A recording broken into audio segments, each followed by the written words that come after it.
Welcome to the Sleep Story Haven, your peaceful sanctuary where the whispers of ancient forests meet the gentle rhythm of moonlit shores.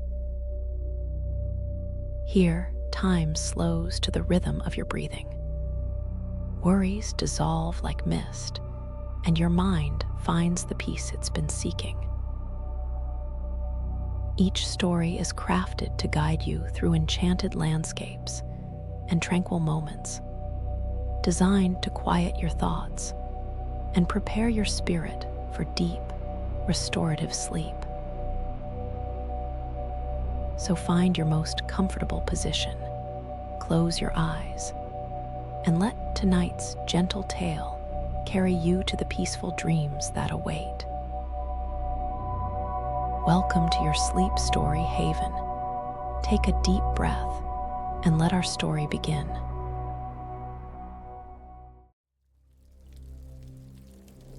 The Hidden Sanctuaries, a sleep story of underground cities. Chapter 1: The Descent into Peace.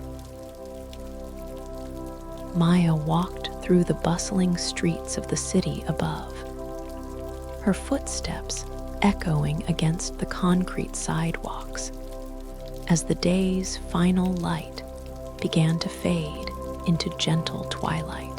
The weight of countless days and restless nights pressed upon her shoulders like a familiar but unwelcome companion. She had been searching for something she couldn't quite name. Perhaps peace, perhaps rest, perhaps simply a place where the constant hum of modern life might finally quiet to a whisper.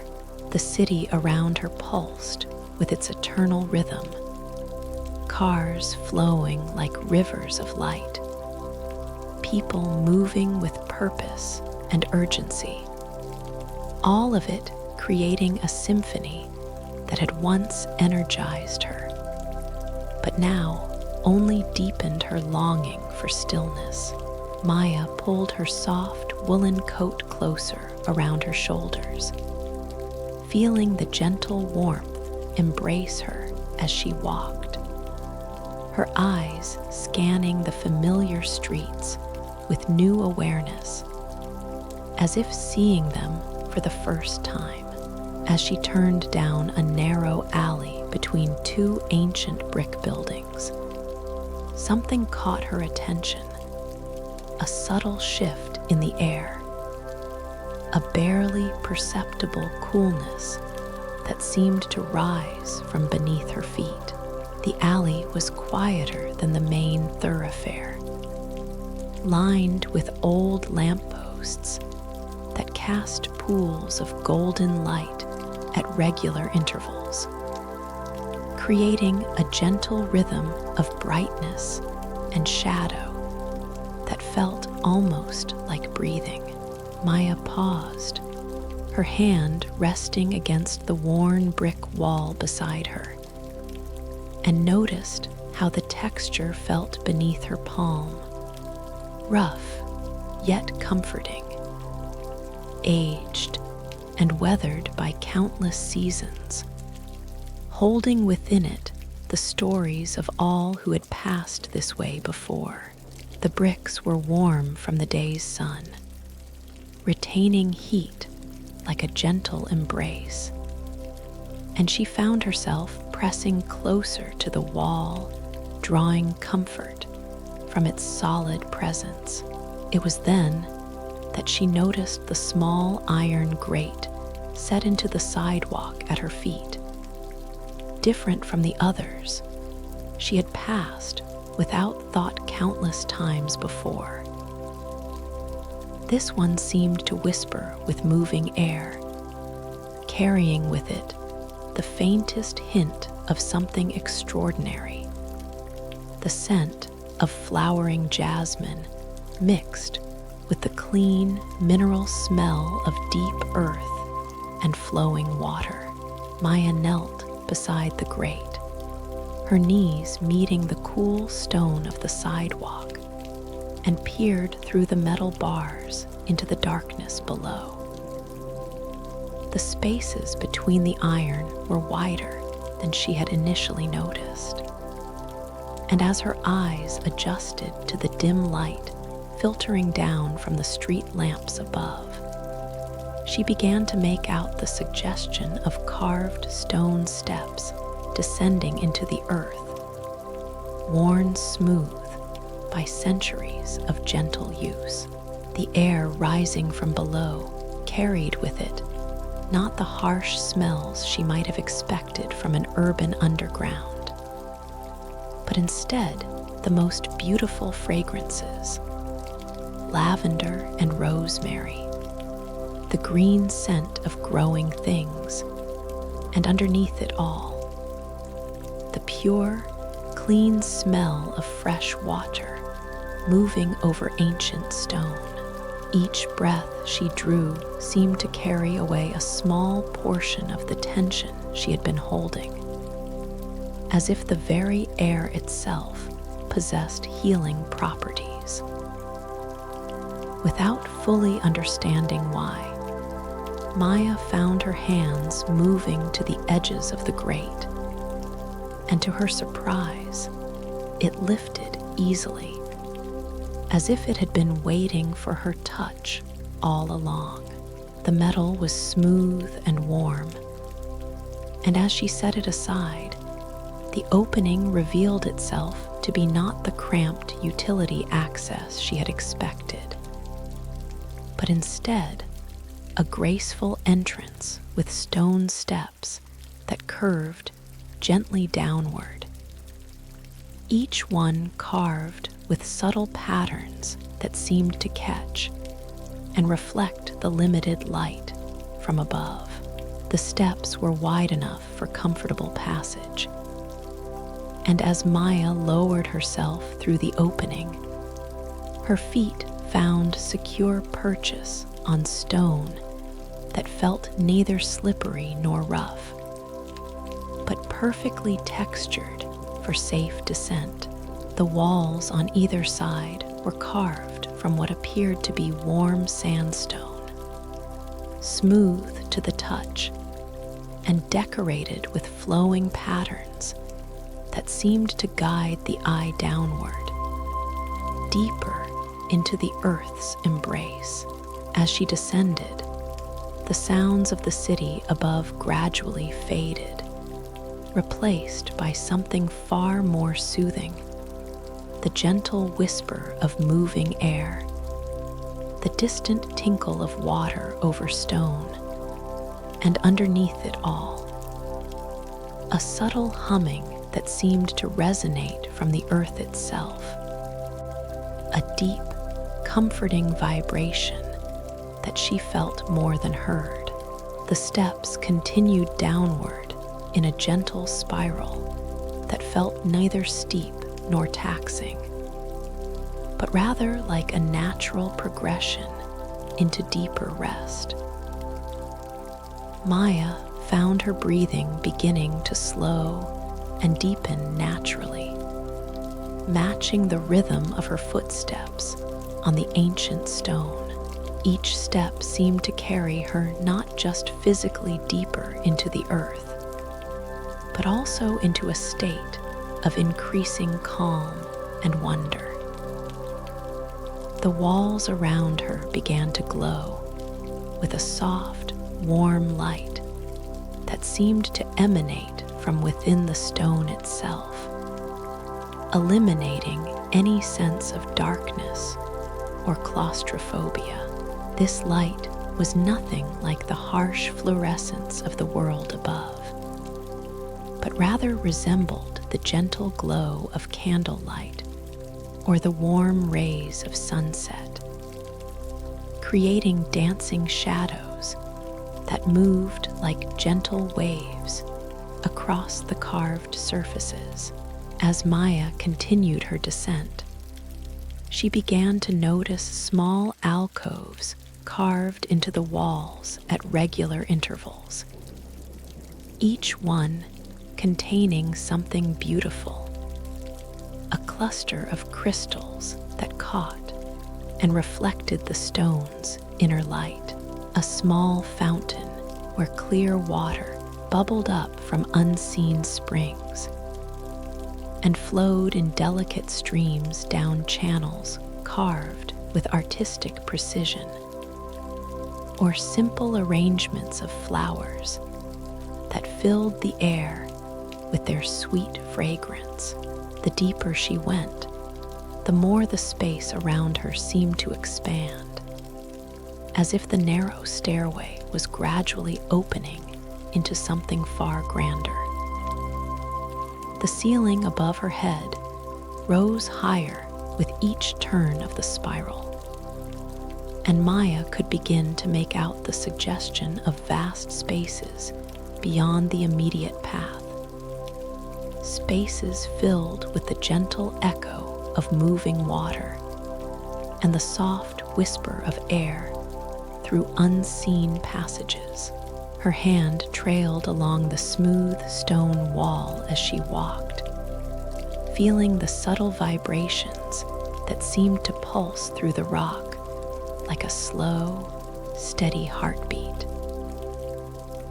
This rhythm was deeply comforting, reminding her of the sound of her own heart when she was completely at rest, or the gentle lapping of waves against a peaceful shore.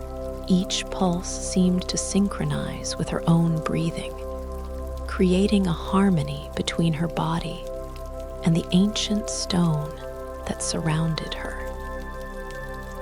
The temperature of the air around her was perfect, neither warm nor cool, but exactly the temperature of comfort, as if the very atmosphere had been crafted to welcome and soothe. Maya felt the last of the day's tensions beginning to release from her muscles, starting with her shoulders and flowing down through her arms and back, leaving her feeling lighter with each step. As the stairway began to level out, Maya could see ahead of her the suggestion of an archway, beyond which soft, golden light beckoned invitingly. The archway itself was a masterpiece of carved stone, decorated with flowing patterns that seemed to depict vines and flowers, water and wind, all the gentle forces of nature rendered in permanent beauty. As she approached, she could hear the sound of voices, not the harsh, urgent voices of the city above, but gentle, melodious tones that seemed to harmonize with the stone's subtle humming. Stepping through the archway, Maya found herself at the edge of something that took her breath away with its unexpected beauty. Before her stretched a vast underground plaza, carved from living rock, but filled with all the warmth and life of a thriving community. The ceiling soared high above, supported by graceful columns that seemed to grow naturally from the stone floor, their surfaces carved with intricate patterns that caught and reflected the soft light that seemed to emanate from everywhere and nowhere at once. The plaza was populated by people moving with unhurried grace, all of them seeming to embody the same peaceful energy that Maya had felt building within herself during her descent.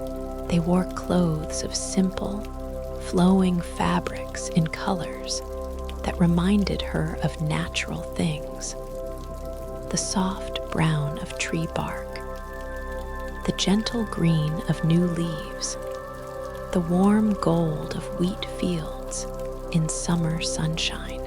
Some of the people tended small gardens that flourished in large stone planters throughout the space. The plants growing with unusual vigor despite the absence of natural sunlight. Others moved between what appeared to be small shops and cafes carved directly into the rock walls. Their activities creating a gentle bustle that somehow enhanced rather than disturbed the atmosphere of peace. Maya stood at the threshold, feeling as if she had discovered something that existed in a dream. A place where time moved differently, and the harsh edges of the world above had been smoothed away by centuries of gentle living. The air here carried all the fragrances she had detected during her descent, but richer and more complex. Jasmine and lavender, fresh bread and brewing tea, the green scent of growing things, and the clean smell of flowing water. As she watched, she noticed that many of the people in the plaza seemed to be engaged in activities that promoted rest and healing. Some sat in quiet meditation in alcoves, carved specifically for that purpose. Others moved through gentle, flowing exercises that seemed designed to harmonize body and spirit. And still others simply sat together in comfortable silence, sharing the peaceful energy that seemed to permeate every corner of this hidden world. The realization began to dawn on Maya that she had discovered something extraordinary, not just a physical space hidden beneath the city, but an entire way of being that prioritized rest, peace, and healing above all else. This was a sanctuary in the truest sense, a place where the soul could finally find the rest it had been seeking. As she stood there, still marveling at the beauty and tranquility before her, one of the residents approached her with a gentle smile.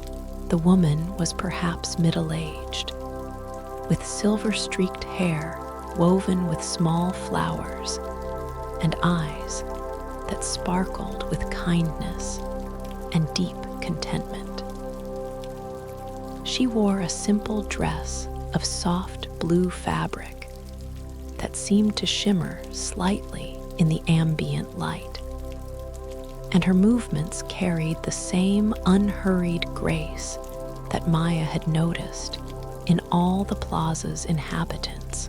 "Welcome, traveler," the woman said, her voice carrying the same melodious quality that had harmonized so beautifully with the stone's subtle humming.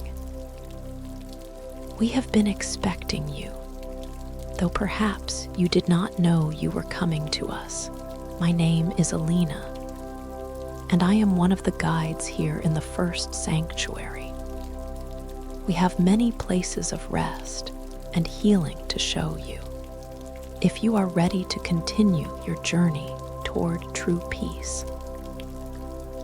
Maya felt tears of relief gathering in her eyes as she realized that her long search for rest had finally led her to exactly where she needed to be.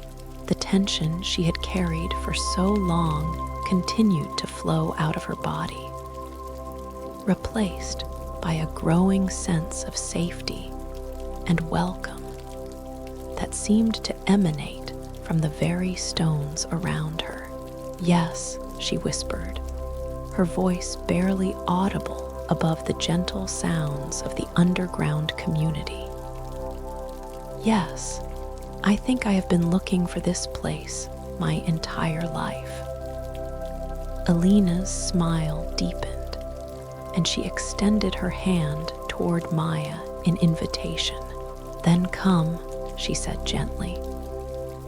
"Let us begin your journey into the deeper sanctuaries, where rest and healing await in forms you have never imagined.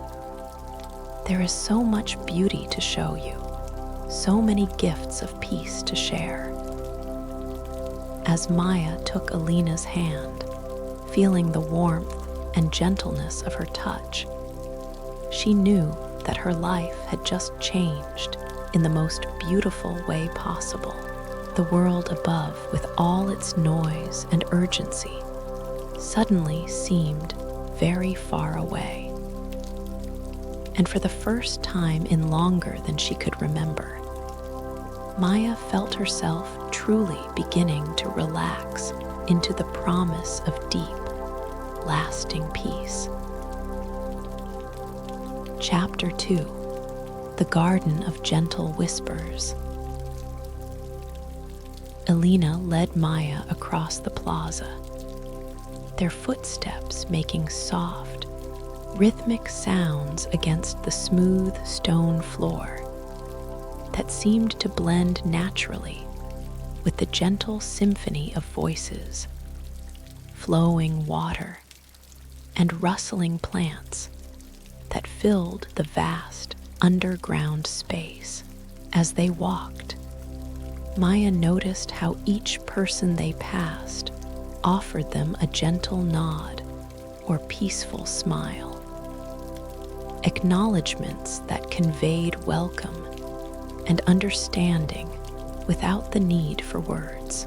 The people here moved with a quality of presence that Maya had rarely encountered in the world above. Each gesture seemed deliberate and graceful. Each interaction infused with genuine care and attention. Children played quiet games that involved cooperation rather than competition, their laughter like small bells tinkling in the warm air. Adults engaged in conversations that appeared to nourish rather than drain, their voices maintaining the same melodious quality that had first drawn Maya's attention. As they walked, Alina spoke in gentle tones about the community Maya had discovered. "This sanctuary has existed for many centuries," she explained, her words flowing like a peaceful stream. "It was created by those who sought to live in harmony with the earth's deepest energies, to build a place where the soul could rest and the spirit could heal. Over time, others have found their way here, just as you have, drawn by their deep need for authentic peace." They approached what appeared to be another archway, this one carved with even more intricate detail than the first. Maya could see depictions of trees, whose branches seemed to move in a stone breeze, flowers that appeared to bloom even in their carved stillness, and flowing water that looked so realistic she almost expected to feel its spray. The archway was wider than the entrance to the plaza, suggesting that the space beyond was even grander in scale. "This leads to our garden of gentle whispers," Alina said, pausing before the threshold. "It is one of my favorite places in all the sanctuaries, a space where the earth itself seems to sing lullabies to all who enter. The garden has been tended by our community for hundreds of years, and the plants there have developed qualities that exist nowhere else in the world. They actively promote rest and healing in all who encounter them. As they stepped through the archway, Maya felt her breath catch in wonder at the sight before her. The space was enormous, with a ceiling so high it disappeared into gentle shadows above, supported by what appeared to be living trees, whose trunks had been carved and shaped over centuries to serve as natural columns. These trees continued to grow and flourish despite being deep underground, their branches spreading across the ceiling to create a canopy of living green that filtered the warm, golden light into patterns that danced gently across everything below. The garden itself was a masterpiece of natural beauty and human cultivation, working in perfect harmony. Pathways of smooth stone wound between raised beds and terraced slopes, all filled with plants that seemed to glow with unusual vitality. Maya had never seen such colors. Flowers in shades of blue, so deep they seemed to hold the mystery of twilight skies. Leaves in greens, so rich they appeared to contain the essence of every forest glade. And blossoms in purples and golds that seemed to shimmer with their own inner light. The air in the garden was filled with fragrances that seemed designed specifically to promote relaxation and healing. Maya could identify lavender and chamomile, jasmine and roses. But underneath these familiar scents were others she had never encountered before. Flowers that seemed to smell like peaceful sleep itself. Herbs whose fragrance carried the essence of deep earth and growing things. And plants that released scents reminiscent of gentle rain and fresh morning air. Elena guided Maya along one of the main pathways, which was designed with gentle curves that encouraged a slow, meditative pace. The stone beneath their feet was warm and slightly soft, as if it had been infused with some material that made walking more comfortable and soothing. Along the edges of the path, small channels carried crystal clear water that bubbled up from underground springs, the sound creating a constant, gentle music that seemed to harmonize with the subtle rustling of leaves and the soft humming that emanated from the earth itself. Each plant in this garden has been selected and cultivated for its ability to promote different aspects of rest and healing. Elena explained as they walked. Some encourage physical relaxation, others help quiet the mind, and still others work to heal emotional wounds that prevent true peace. The gardeners here have spent lifetimes learning to understand what each variety needs to flourish.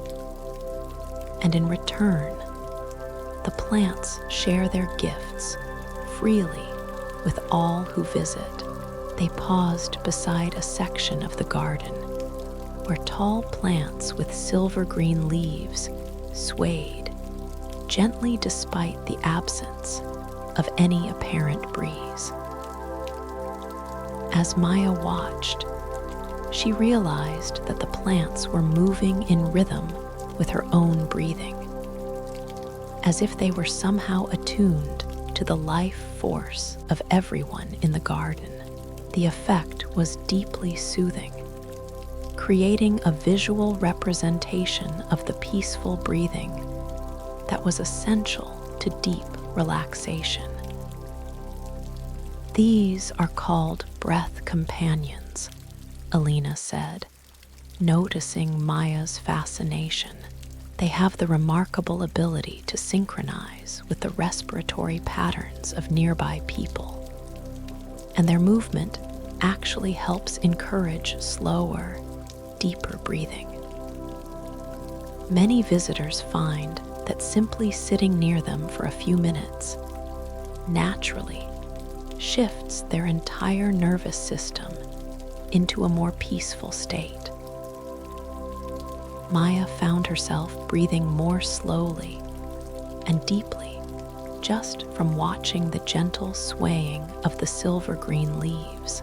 Each inhale seemed to draw in not just air, but also the plant's peaceful energy, while each exhale released tensions she hadn't even realized she was holding.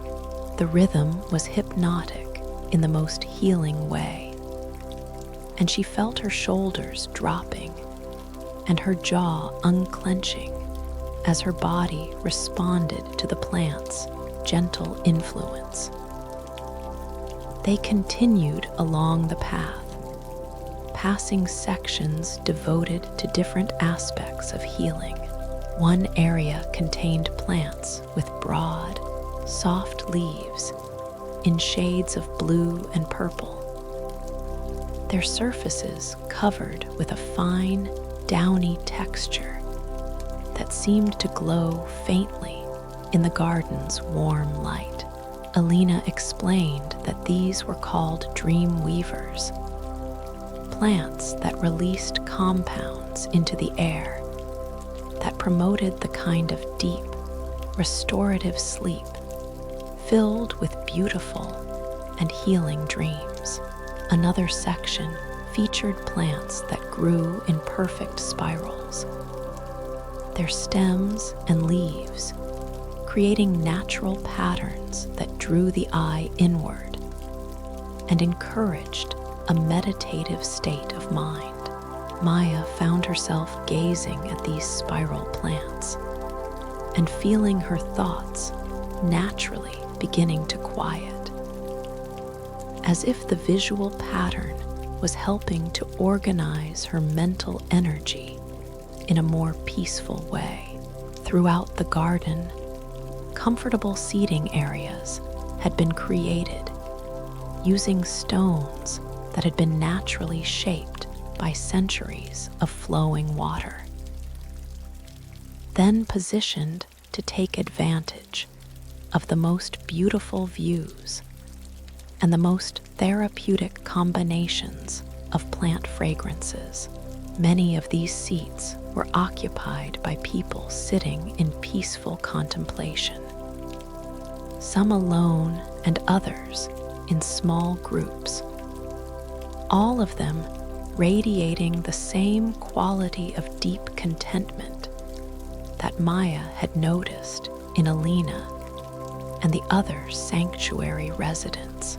As they walked deeper into the garden, the pathways began to branch off in different directions, each one leading to specialized areas designed for specific types of healing. Alina pointed out a path that led to the sleep groves, where trees had been cultivated to create natural alcoves perfect for daytime rest, their branches forming protective canopies, and their roots releasing substances that promoted the deepest, most restorative sleep. Another path led to the contemplation meadows, where the ground was covered with soft, moss-like plants that created natural carpets perfect for lying down and gazing up at the living ceiling high above.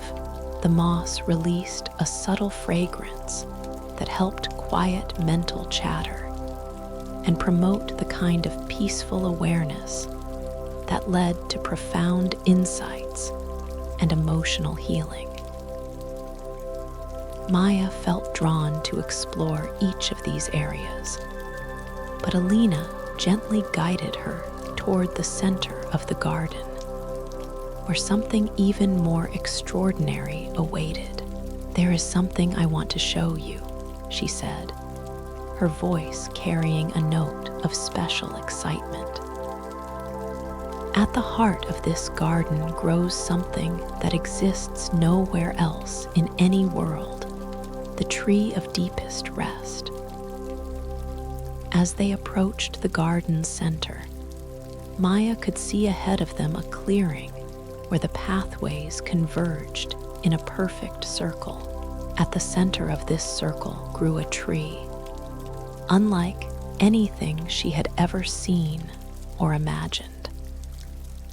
It was enormous, its trunk easily 20 feet in diameter, its bark a smooth, silvery color that seemed to shift and shimmer like moonlight on water. The tree's branches spread out in perfect symmetry, creating a natural dome that provided shelter while still allowing the garden's golden light to filter through its unusual leaves. The leaves themselves were what truly set this tree apart from anything in the natural world Maya knew. They appeared to be made of some substance that was part plant material and part crystalline structure, translucent and opalescent, catching and reflecting light in patterns that were constantly changing, yet somehow deeply restful to watch as the leaves moved in their own gentle rhythm. They created sounds like the softest wind chimes, a musical rustling that seemed designed specifically to induce the deepest states of relaxation. Beneath the tree's spreading canopy, the ground was covered with what appeared to be soft, natural cushions formed by fallen leaves that had somehow retained their cushioning properties. Even after leaving the tree, the area was circular and large enough to accommodate many people. And Maya could see that several sanctuary residents were already there, some sitting in meditation, others lying down in complete relaxation, and still others simply resting against the tree's massive trunk with expressions of perfect peace on their faces. The tree of deepest rest is the heart of our entire sanctuary system, Alina explained as they entered the circular space beneath the canopy. It has been growing here for over 1,000 years, and in that time, it has developed properties that exist nowhere else. The tree seems to understand the deepest needs of every person who rests beneath it, and it responds by creating exactly the right conditions for that individual's healing and peace. Maya could feel the tree's presence even before she touched it, a warm, welcoming energy that seemed to emanate from its entire being and extend outward to embrace everyone within its influence. The air beneath the canopy was perfectly temperature controlled, neither warm nor cool, but exactly the right temperature for optimal comfort. The fragrances here were subtle and complex, changing slowly over time as the tree adjusted its emissions to meet the needs of those present. Alina guided Maya to a spot near the base of the trunk where the natural cushioning was particularly deep and soft. "Rest here for a while," she suggested gently. "Let the tree become acquainted with your energy and allow yourself to experience the peace it offers. I will return shortly to continue our journey. But first, you need to receive the gift of rest that this ancient being wishes to share with you." Maya settled herself against the tree's trunk, feeling the warm, smooth bark against her back. The tree's presence was immediately comforting, like being embraced by the most loving and understanding friend imaginable. She could feel her body beginning to relax in ways she hadn't experienced in years. Each muscle group releasing tension as the tree's healing energy flowed through her. The sounds beneath the canopy created a perfect symphony for rest. The gentle musical rustling of the crystal leaves, the soft murmur of the nearby stream, the quiet breathing of the other people sharing this peaceful space. And underneath it all, the deep, slow pulse that seemed to come from the tree's ancient heart. Maya found her own breathing naturally synchronizing with this rhythm, each breath becoming deeper and more restful than the last. As she rested against the tree of deepest rest, Maya felt layers of tension and worry that she had carried for years beginning to dissolve. The tree seemed to understand exactly what she needed, adjusting its energy to address not just her physical tiredness, but also the deeper exhaustion that came from living in a world that provided so few opportunities for authentic rest and healing. Time seemed to move differently beneath the tree's canopy. Maya may have rested there for minutes or hours. It was impossible to tell, and somehow it didn't matter. What mattered was the gradual restoration she could feel happening in every cell of her body, every thought in her mind, every emotion in her heart. This was rest at a level she had never imagined possible, healing that reached parts of her being she hadn't even known were wounded. When Alina eventually returned, Maya felt as if she had been reborn. Her body felt lighter and more energized than it had in years, yet also deeply relaxed and peaceful.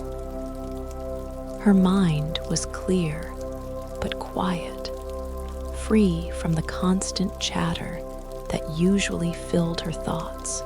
Most importantly, her heart felt open and hopeful in a way that reminded her of childhood, when the world had seemed full of infinite possibilities for joy and wonder.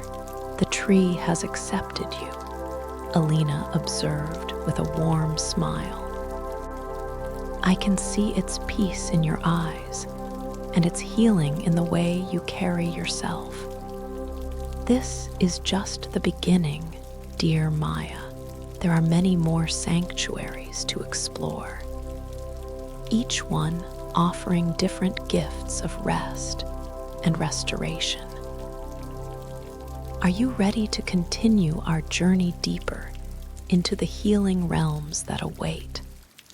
Maya nodded, feeling more ready for whatever came next than she had felt for anything in a very long time.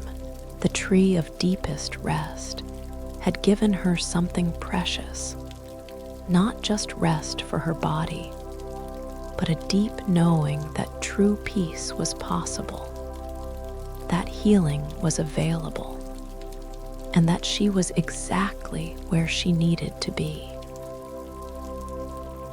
Chapter 3: The Flowing Chambers of Serenity. Alina led Maya away from the tree of deepest rest, but not before Maya had taken one last look at the magnificent being that had already changed her in such profound ways.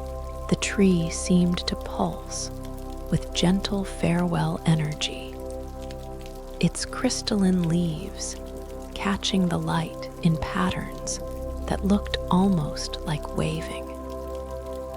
And Maya felt a warm sense of gratitude flowing between herself and this ancient guardian of peace. Their path led them to yet another archway, this one carved with flowing patterns that seemed to depict water in all its forms: gentle rain, meandering streams, peaceful lakes, and cascading waterfalls. The stonework was so masterful that Maya could almost hear the sound of water even before they passed through the threshold. And she found herself anticipating another space of extraordinary beauty and healing power. We are now entering the flowing chambers of serenity, Alina explained as they walked. This sanctuary was created around a series of natural underground springs and streams that have been flowing here since the earth was young. The builders of this place worked with the water rather than trying to control it, creating spaces where the natural flow could be experienced in its most healing and peaceful forms. As they stepped through the archway, Maya immediately felt the change in the air. It was more humid here, but in the most pleasant way, like the atmosphere after a gentle summer rain. The sound of flowing water was everywhere, but not overwhelming. Instead, it created a natural symphony that seemed to wash away mental tension just by listening to it. The acoustics of the space had been designed to enhance the water's natural music, creating echoes and harmonies that were deeply soothing to both body and mind. The chamber they entered was vast, with a ceiling that curved gracefully overhead like the inside of a natural cave. Its surface carved and polished to smooth perfection. But what made this space truly extraordinary was the water itself.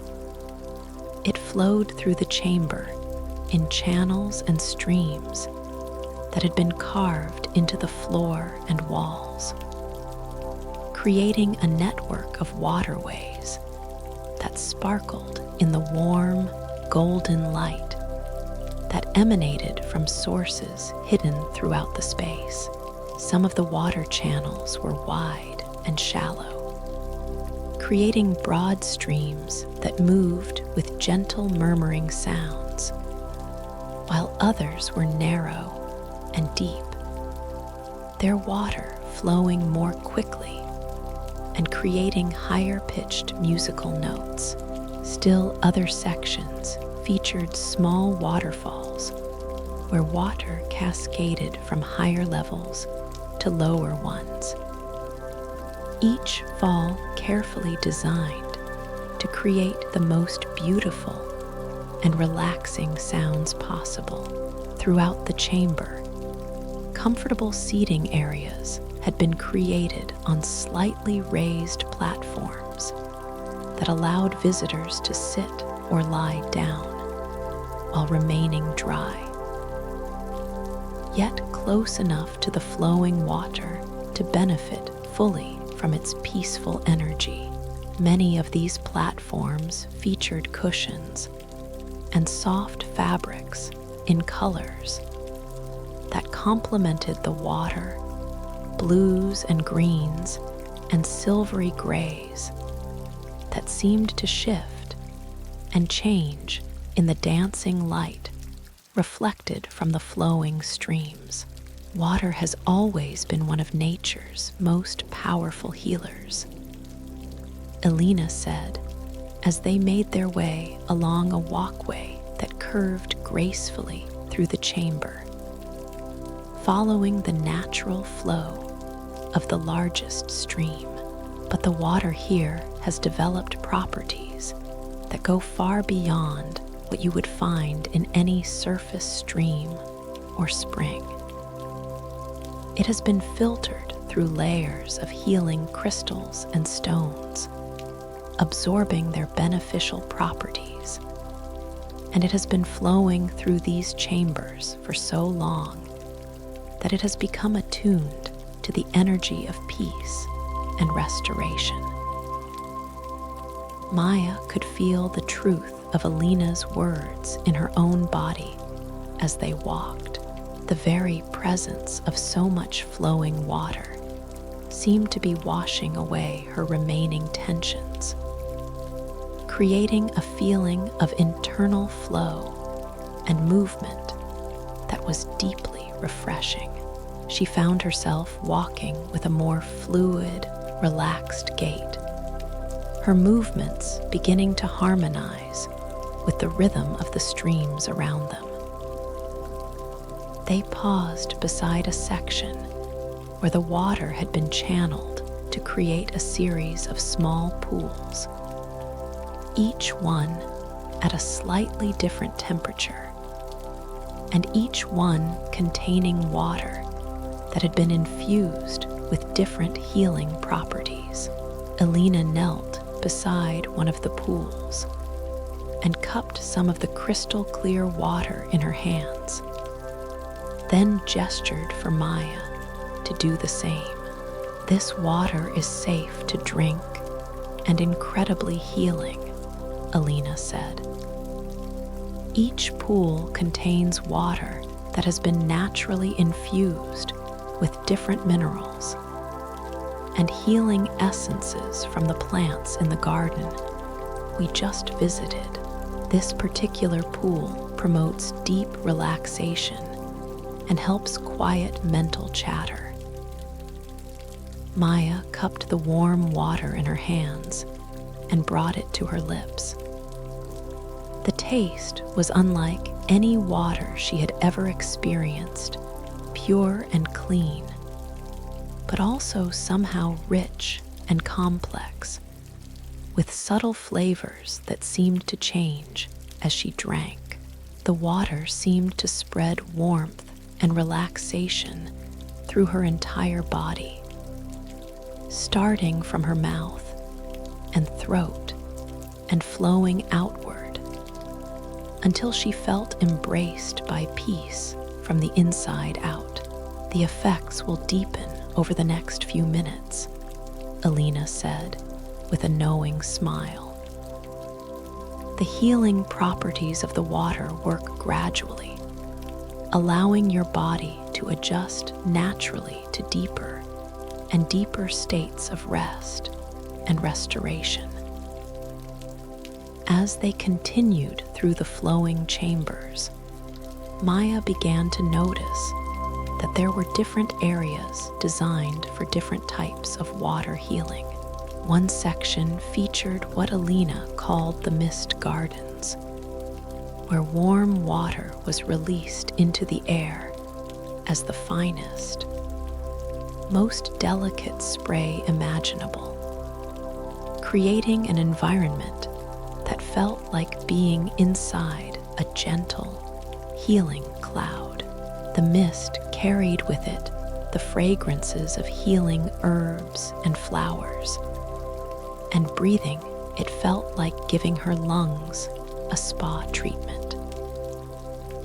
Another area contained the reflection pools, perfectly still bodies of water that created mirror-like surfaces, reflecting the beautiful carved ceiling above. These pools were designed for meditation and contemplation, their perfect stillness helping to quiet the mind and promote deep inner peace. Maya watched as several sanctuary residents sat beside these pools in peaceful meditation, their faces reflecting the same calm stillness as the water itself. Perhaps most fascinating were the sound baths, areas where water flowed over carefully shaped stone formations to create specific tones and harmonies. These natural instruments filled portions of the chamber with music that seemed designed by nature itself to promote healing and rest. Maya found that standing in different locations within these sound baths produced different effects. Some positions promoted physical relaxation, others emotional healing, and still others mental clarity and peace. Elena guided Maya to a particularly beautiful section of the chambers, where a series of gentle waterfalls created a natural amphitheater of sorts, with comfortable seating arranged in curved rows that faced the falling water. The acoustics here were perfect, allowing the sound of the waterfalls to fill the space without being overwhelming, while also making it possible for people to speak to each other in quiet, peaceful tones. This is where we often gather for what we call water meditations, Elena explained. The sound and sight of the falling water naturally induces a meditative state. And when people meditate together in this space, the collective peace seems to amplify and deepen for everyone present. Several people were already seated in the amphitheater, some alone and others in small groups, all of them facing the waterfalls with expressions of deep contentment and peace. Maya and Elena found seats near the center of the space, where the sound of the falling water was most perfectly balanced and soothing. As Maya settled into her seat, she found herself naturally falling into a meditative state without any effort at all. The sound of the waterfalls seemed to wash through her mind like a gentle cleansing tide, carrying away thoughts and worries, and leaving behind only a spacious sense of peaceful awareness. The water's movement was hypnotic in the most healing way, its constant flow reminding her that peace, like water, was always moving and always available. Time seemed to dissolve as Maya sat in the natural amphitheater, listening to the water's eternal song and feeling its peaceful energy flowing through every part of her being. She became aware that her breathing had synchronized not only with the rhythm of the waterfalls, but also with the breathing of the other people sharing this space, creating a collective rhythm that was deeply comforting and healing. The water meditation seemed to work on multiple levels simultaneously. Physically, Maya felt her body releasing tensions she hadn't even known she was holding, while mentally, her thoughts became increasingly clear and peaceful. Emotionally, she felt old hurts and disappointments being gently washed away by the water's healing energy, leaving her heart feeling lighter and more open than it had in years. When Alina eventually touched her arm gently to indicate it was time to move on, Maya felt as if she was emerging from the most restorative experience of her life. Her entire being felt cleansed and renewed, as if the flowing water had somehow washed through not just her physical body, but also her mind and spirit, carrying away everything that had been preventing her from experiencing true peace. The water has done its work, Alina observed with satisfaction.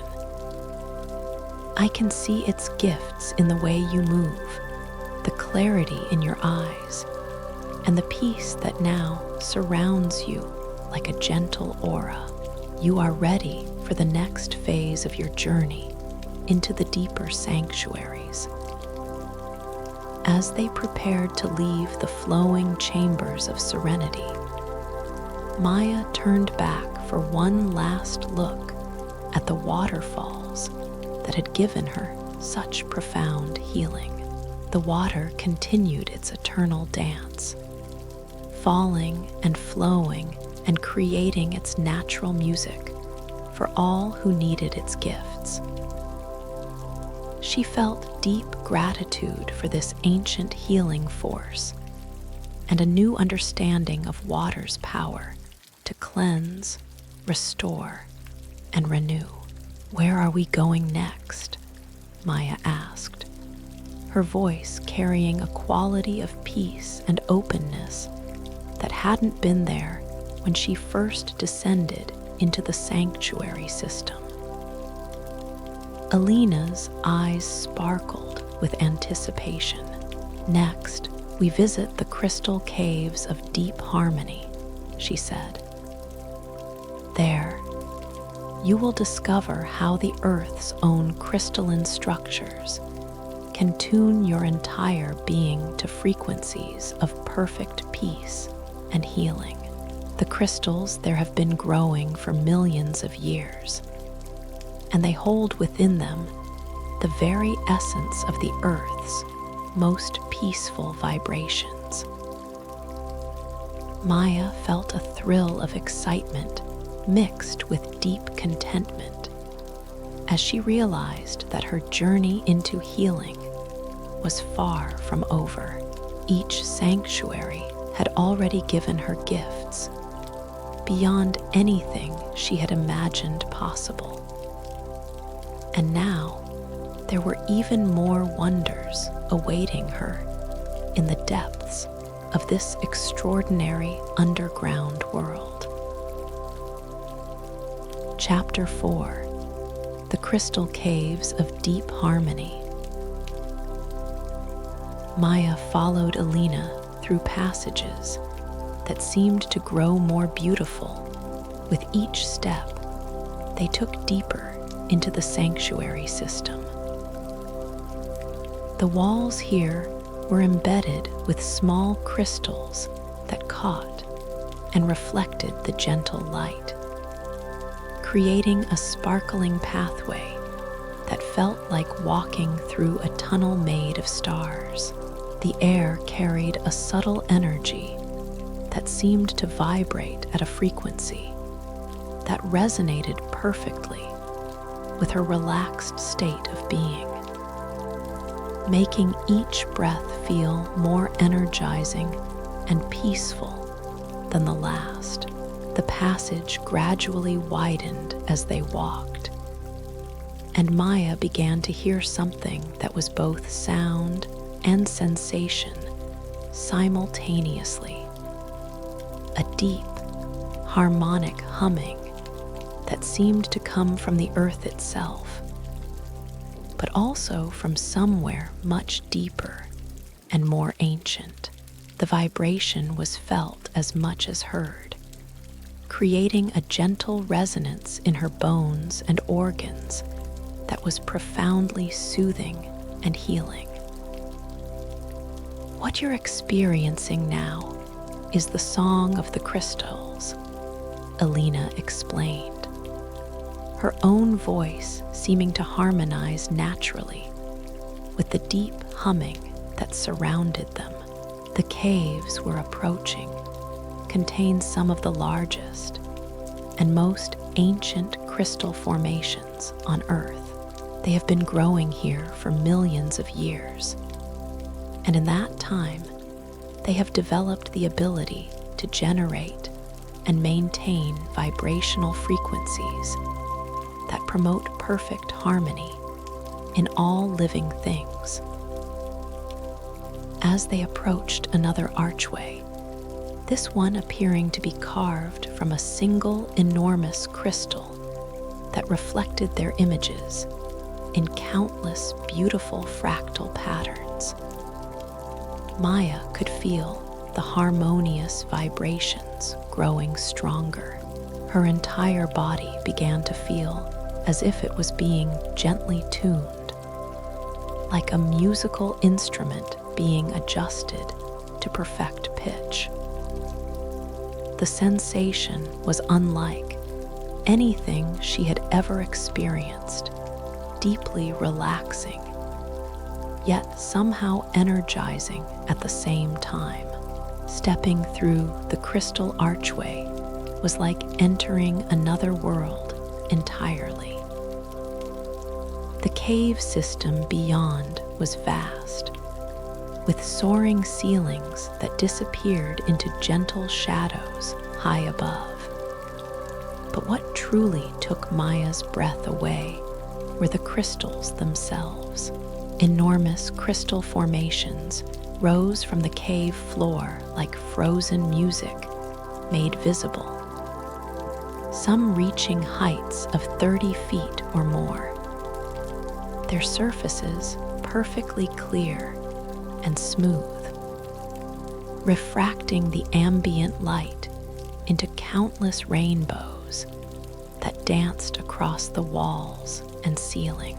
These weren't the rough, rocky crystals she might have expected to find in a natural cave, but instead appeared to be composed of some material that was part mineral and part pure energy.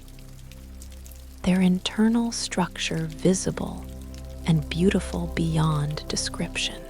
Each crystal seemed to pulse with its own gentle light, creating a soft, ever-changing illumination that was somehow perfectly restful to the eyes. The light wasn't bright or harsh, but rather resembled the quality of light that filtered through deep, clear water, creating an environment that felt both mysterious and completely safe. The crystals were arranged throughout the cave system in what appeared to be natural groupings, but Maya sensed that their positioning was far from random. Each formation seemed to be placed exactly where it needed to be to create optimal harmonic resonance with all the others, turning the entire cave system into a vast, natural healing instrument that generated frequencies specifically designed to promote peace and restoration. The crystals here are unlike any others found anywhere in the world, Alina said as she guided Maya along a pathway that wound between the towering formations. they have grown in harmony with the Earth's deepest energy currents for so long that they have become perfect conduits for healing vibrations.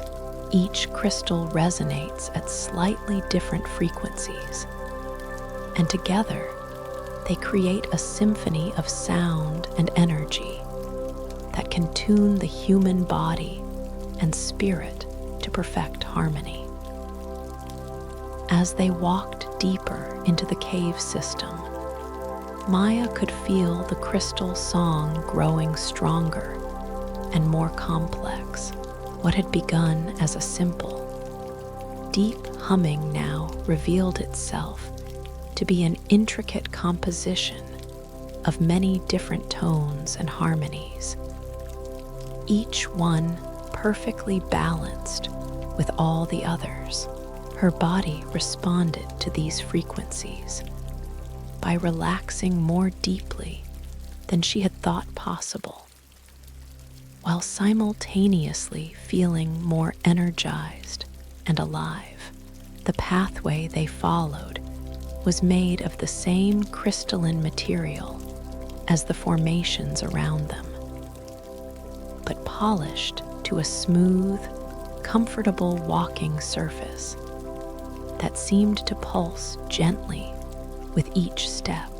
This subtle vibration traveled up through Maya's feet and legs, carrying the crystal's healing frequencies directly into her body and helping to align her entire physical being with the harmonic patterns surrounding them.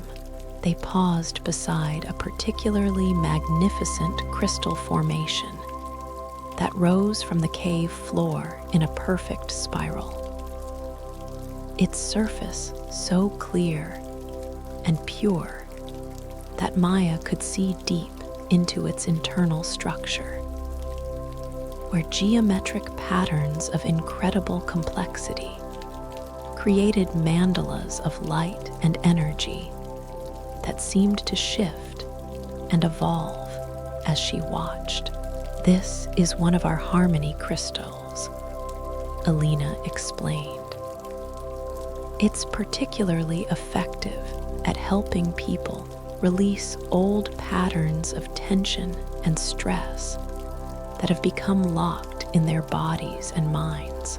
Many visitors find that simply sitting near it for a short time allows them to let go of burdens they have been carrying for years." Maya approached the crystal and gently placed her hand on its smooth surface. The moment her skin made contact with the crystal, she felt a wave of the most profound relaxation she had ever experienced wash through her entire being. It was as if the crystal was able to identify every point of tension and stress in her body and gently dissolve them one by one, replacing them with a flowing sense of perfect ease and comfort. The sensation was so pleasant and healing that Maya found herself sitting down on the smooth crystal floor beside the formation, allowing its harmonious vibrations to work more deeply into her system. Alina sat beside her, and together they rested in the crystal's healing field, both of them benefiting from its powerful yet gentle effects. As Maya relaxed more deeply, she became aware that the crystal's influence extended far beyond physical relaxation. Her mind, which had been growing quieter and more peaceful throughout her journey through the sanctuaries, now reached a state of perfect stillness and clarity. Thoughts that had been troubling her for months simply dissolved, leaving behind a spacious awareness felt both empty and infinitely full at the same time. On an emotional level, the crystal seemed to be working with old wounds and disappointments, not by forcing her to relive or analyze them, but simply by surrounding them with such pure, healing energy that they naturally transformed into wisdom and compassion. Maya felt years of accumulated sadness and frustration melting away, replaced by a deep sense of acceptance and peace with her entire life journey. The crystals work by reminding our bodies and minds of their natural state of harmony. Alina said softly, "Most of us have forgotten what it feels like to be in perfect balance, but the crystals remember for us, and they share that memory through their vibrations. They help us return to our original peaceful nature." After resting beside the harmony crystal for some time, Alina led Maya deeper into the cave system, where they discovered different areas designed for different aspects of crystalline healing. One section contained clusters of smaller crystals that generated frequencies specifically attuned to promoting restful sleep. Their gentle pulsing, creating visual and auditory rhythms that naturally induced the brain wave patterns associated with deep, restorative rest. Another area featured crystals that had grown in perfect geometric formations, dodecahedrons, octahedrons, and other complex shapes that seemed to organize and focus the healing energies in specific ways.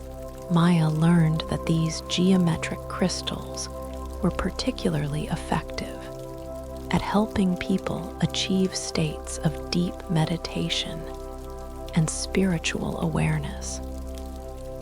Their precise forms serving as focal points that guided consciousness into increasingly peaceful and expanded states. Perhaps most remarkable were the singing crystals, formations that had developed the ability to generate audible tones when touched by flowing air currents. The cave system had been designed with subtle air flows that caused these crystals to create an ongoing concert of the most beautiful sounds Maya had ever heard. Pure, clear tones that seemed to carry healing directly into her cells and organs. Alina guided Maya to a central chamber where the largest and most ancient crystal in the entire cave system rose from the floor like a natural cathedral. This crystal was easily 50 feet tall and perfectly clear, its internal structure visible as an incredibly complex mandala of light and energy that seemed to pulse with the rhythm of a vast, peaceful heart. "This is the heart crystal," Alina said with reverence. "It is the oldest living crystal in our sanctuary system, and some say it is one of the oldest conscious beings on Earth. It has been growing here for millions of years, and it holds within its structure the accumulated wisdom and peace of all that time." The area around the heart crystal had been arranged as a natural amphitheater, with comfortable seating carved from crystalline material. and positioned to take advantage of the heart crystal's most powerful energy emanations.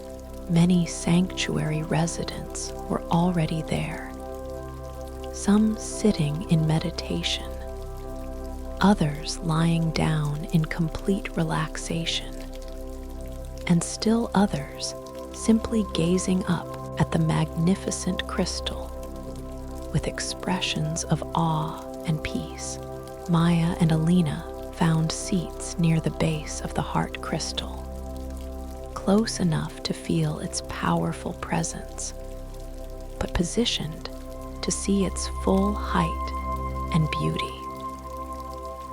As Maya settled into her seat, she immediately felt the crystal's ancient wisdom surrounding her like a gentle embrace. This was peace at a level that transcended anything she had experienced before. Not just the absence of stress or tension, but the presence of something so fundamentally harmonious and loving that it seemed to heal parts of her she hadn't even known existed. The heart crystal's vibrations seemed to work directly with her own heart, both the physical organ and the emotional center of her being. She could feel her heart rate slowing and becoming more rhythmic, synchronizing with the crystal's ancient pulse. But more than that, her heart seemed to be opening in ways that allowed her to feel more love and compassion than she had ever thought possible. Love for herself, for others, for all of life, and for the magnificent mystery of existence itself. Time became completely fluid as Maya rested in the heart crystal's healing field. She may have sat there for minutes or hours. It was impossible to tell, and didn't matter. What mattered was the profound transformation she could feel happening in every aspect of her being. Old patterns of fear and anxiety were being replaced by unshakable confidence in the universe's fundamental goodness. Habits of negative thinking were dissolving, leaving behind a natural tendency toward hope and gratitude. When Alina eventually indicated it was time to move on, Maya felt as if she had been completely rebuilt from the inside out. Her body felt lighter yet more solid, more flexible yet more stable. Her mind was clearer than it had ever been, yet also more open to mystery and wonder. Her heart felt both more protected and more vulnerable, more grounded and more expansive. The crystals have accepted you completely, Alina observed with deep satisfaction. I can see their harmony in your entire being now. You are resonating at frequencies that will help you maintain this level of peace and healing, even when you return to the world above. But first, there are still more sanctuaries to explore, each one offering its own unique gifts. As they prepared to leave the crystal caves of deep harmony, Maya took one last look at the magnificent heart crystal that had given her such profound transformation. The ancient being continued its eternal vigil, pulsing with peaceful wisdom and radiating healing energy for all who needed its gifts. She felt deep gratitude for this encounter with such pure, crystallized peace and a growing confidence that the healing she had received would be permanent and lasting. "Where to next?"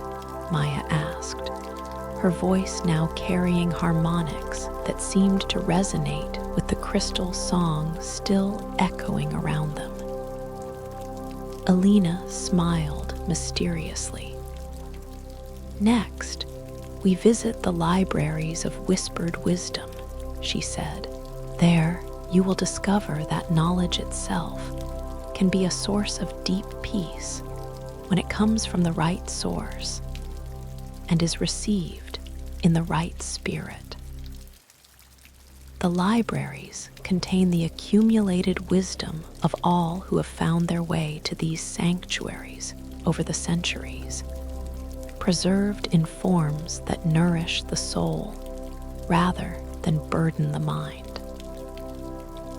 Maya felt a deep anticipation for this next phase of her journey.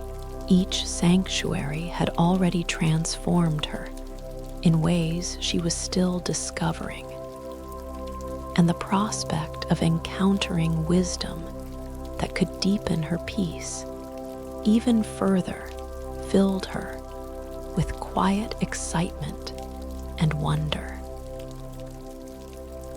Chapter 5: The Libraries of Whispered Wisdom. The passage leading away from the crystal caves carried with it the continuing resonance of the crystalline harmonies. But as Maya and Alina walked, she began to notice new elements being woven into the acoustic tapestry around them. There was something that sounded almost like very soft voices, but so gentle and quiet that they seemed more like the memory of voices than actual speech. The effect was mysteriously comforting, as if ancient wisdom was whispering just at the edge of hearing. What you're beginning to hear are the whispered wisdom streams, Alina explained as they walked along a corridor whose walls were lined with what appeared to be some kind of luminous stone that provided soft, even lighting perfect for reading. The libraries we're approaching contain knowledge that has been gathered and preserved for centuries, but not in the way you might expect. Here, wisdom has been stored in forms that speak directly to the heart and soul, bypassing the analytical mind to deliver understanding at the deepest levels. The corridor gradually widened, and the ceiling rose higher as they approached their destination. And Maya could see ahead of them an archway that was completely different from any they had passed through before. This one appeared to be made of some material that looked like crystallized light, translucent and opalescent, with symbols and letters from many different languages and writing systems flowing across its surface like gentle waves of meaning.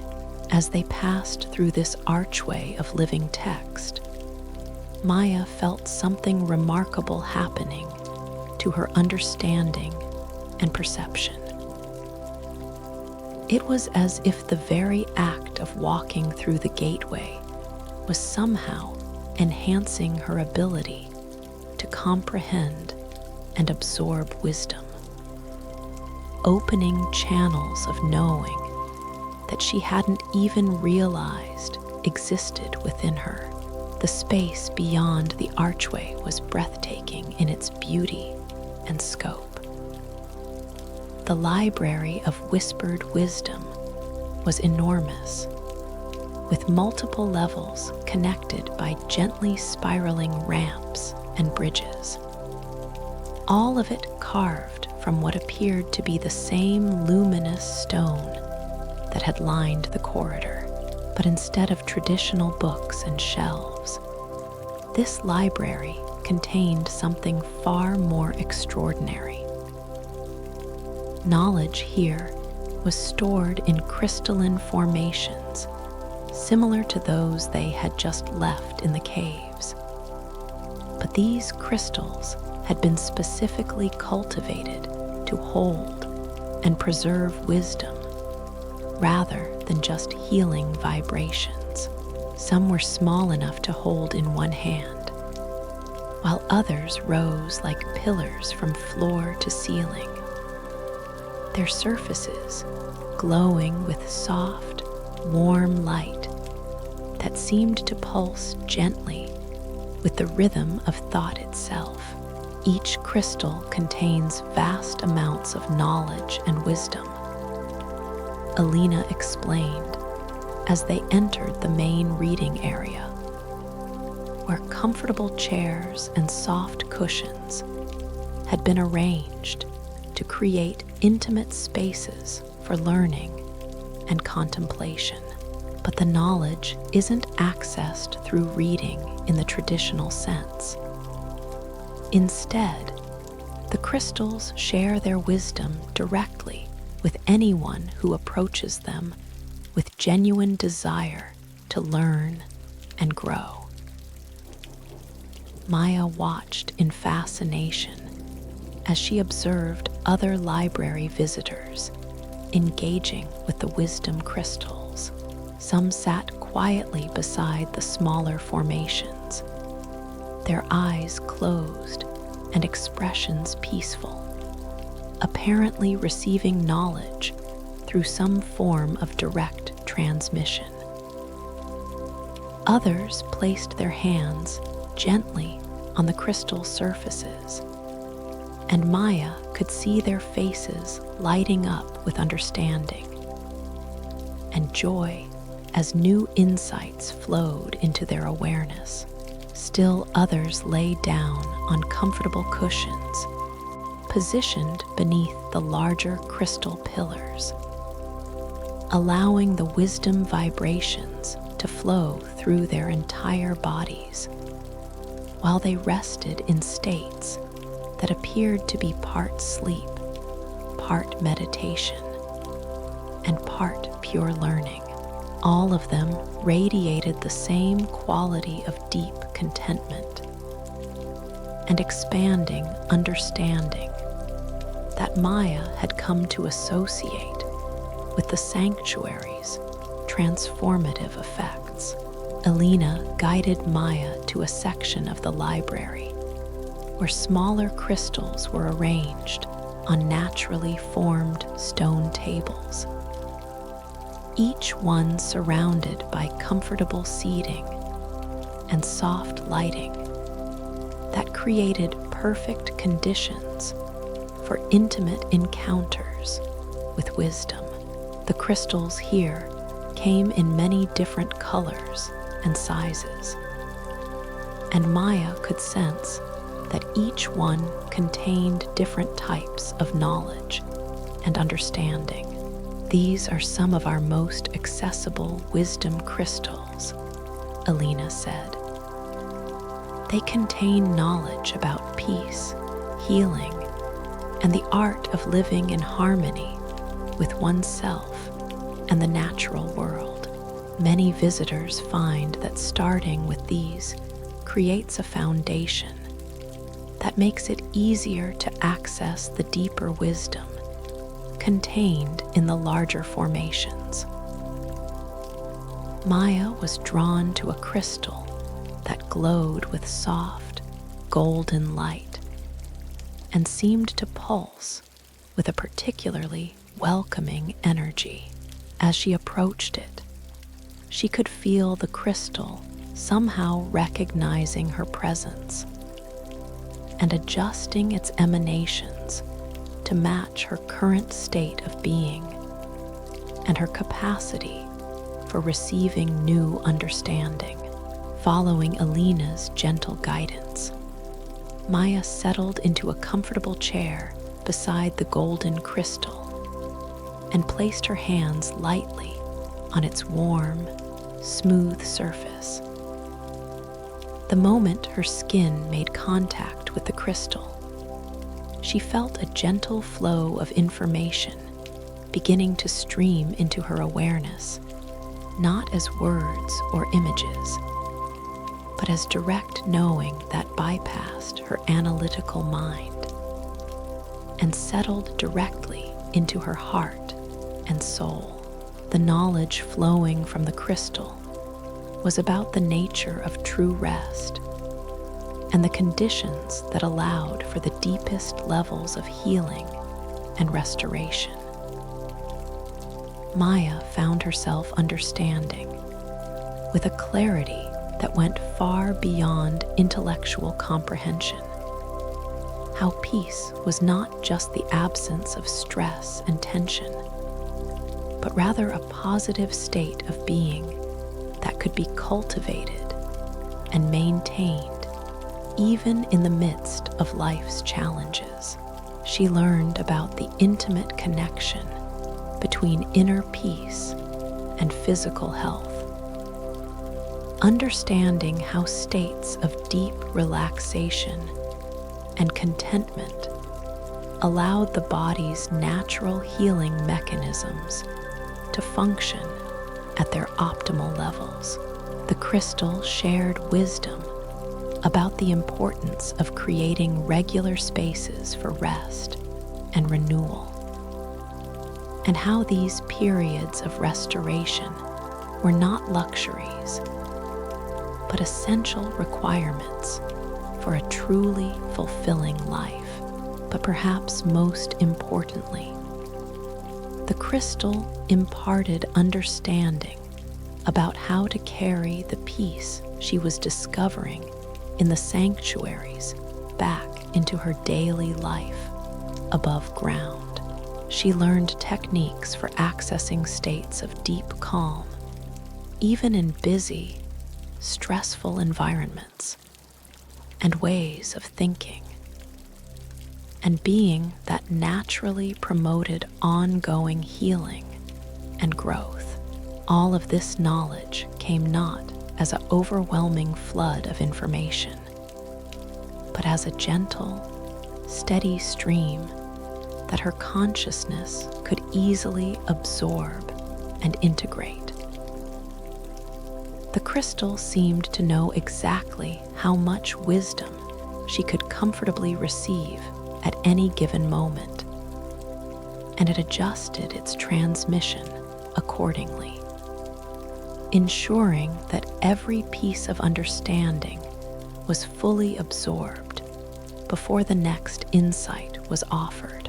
As Maya continued to receive the crystal's wisdom, she became aware that her learning was being enhanced by the peaceful state she had achieved through her journey through the previous sanctuaries.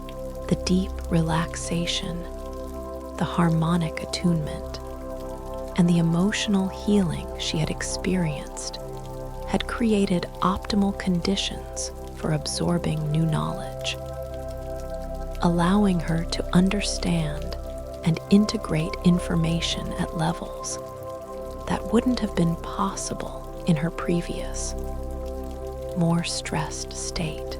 Elena sat quietly nearby, occasionally offering gentle guidance or answering questions, but mostly allowing Maya to have her own direct experience with the wisdom crystal.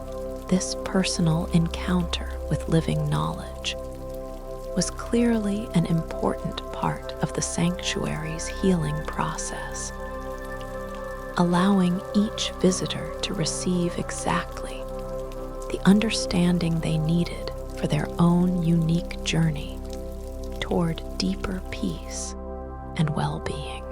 After some time with the golden crystal, Elena introduced Maya to other formations that contained different types of wisdom.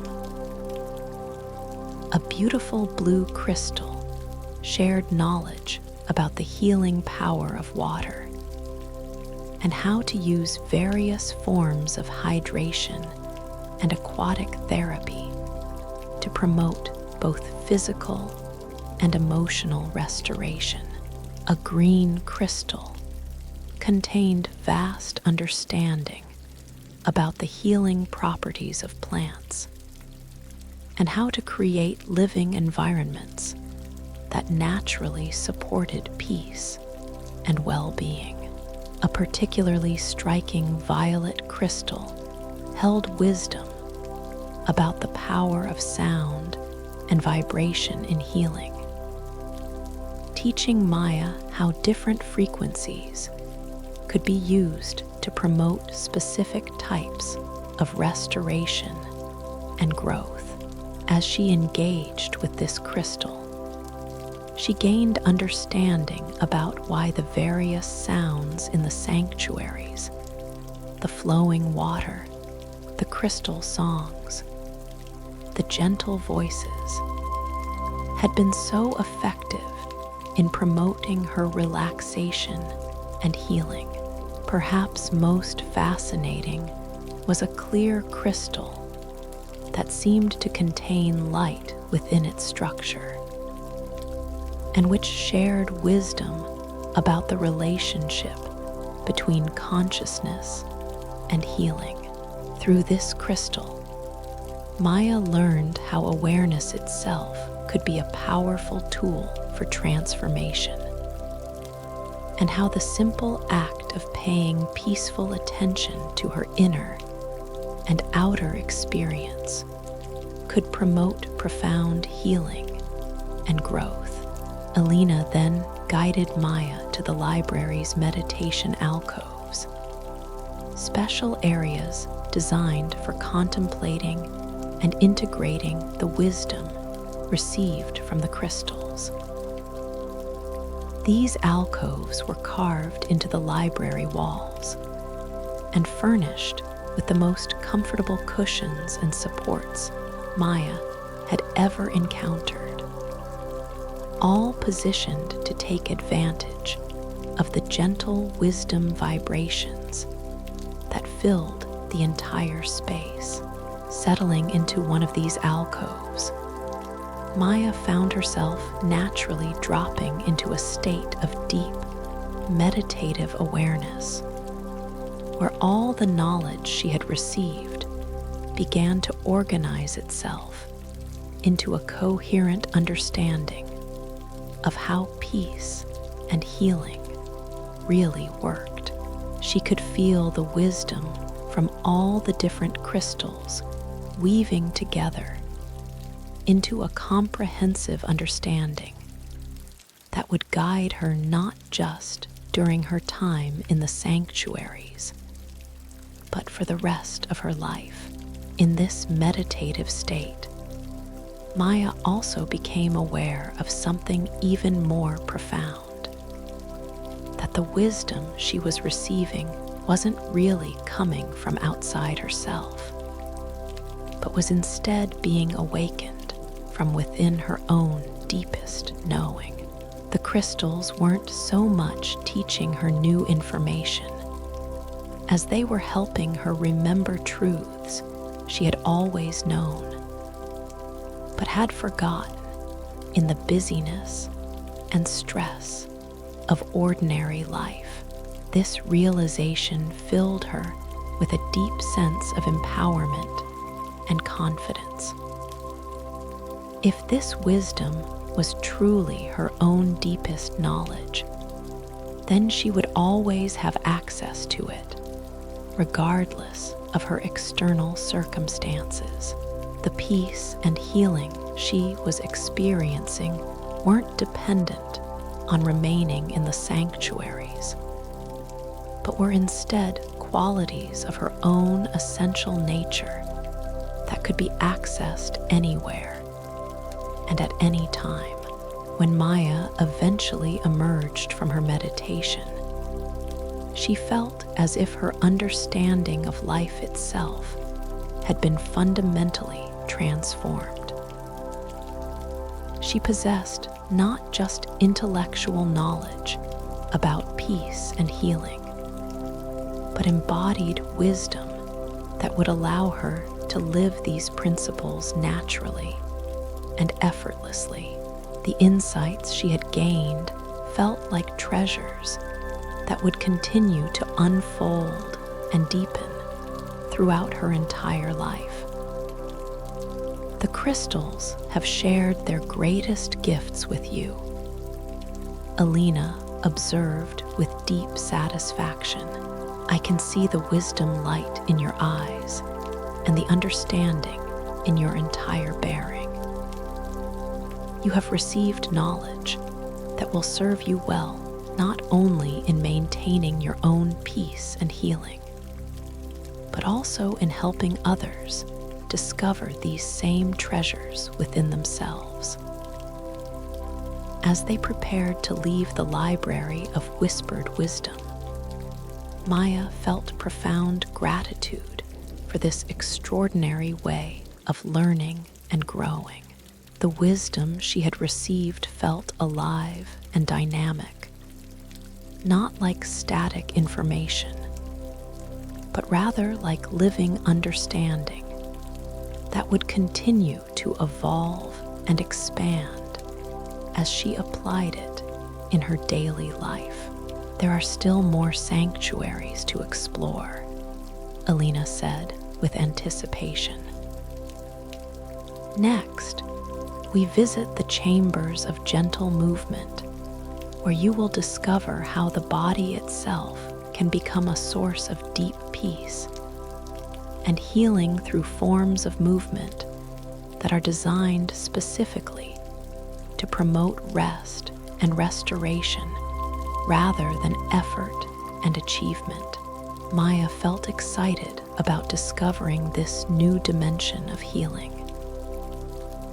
Each sanctuary had revealed different pathways to peace, and she was beginning to understand that true healing involved the harmonious integration of all aspects of her being: mind, body, heart, and spirit working together in perfect balance.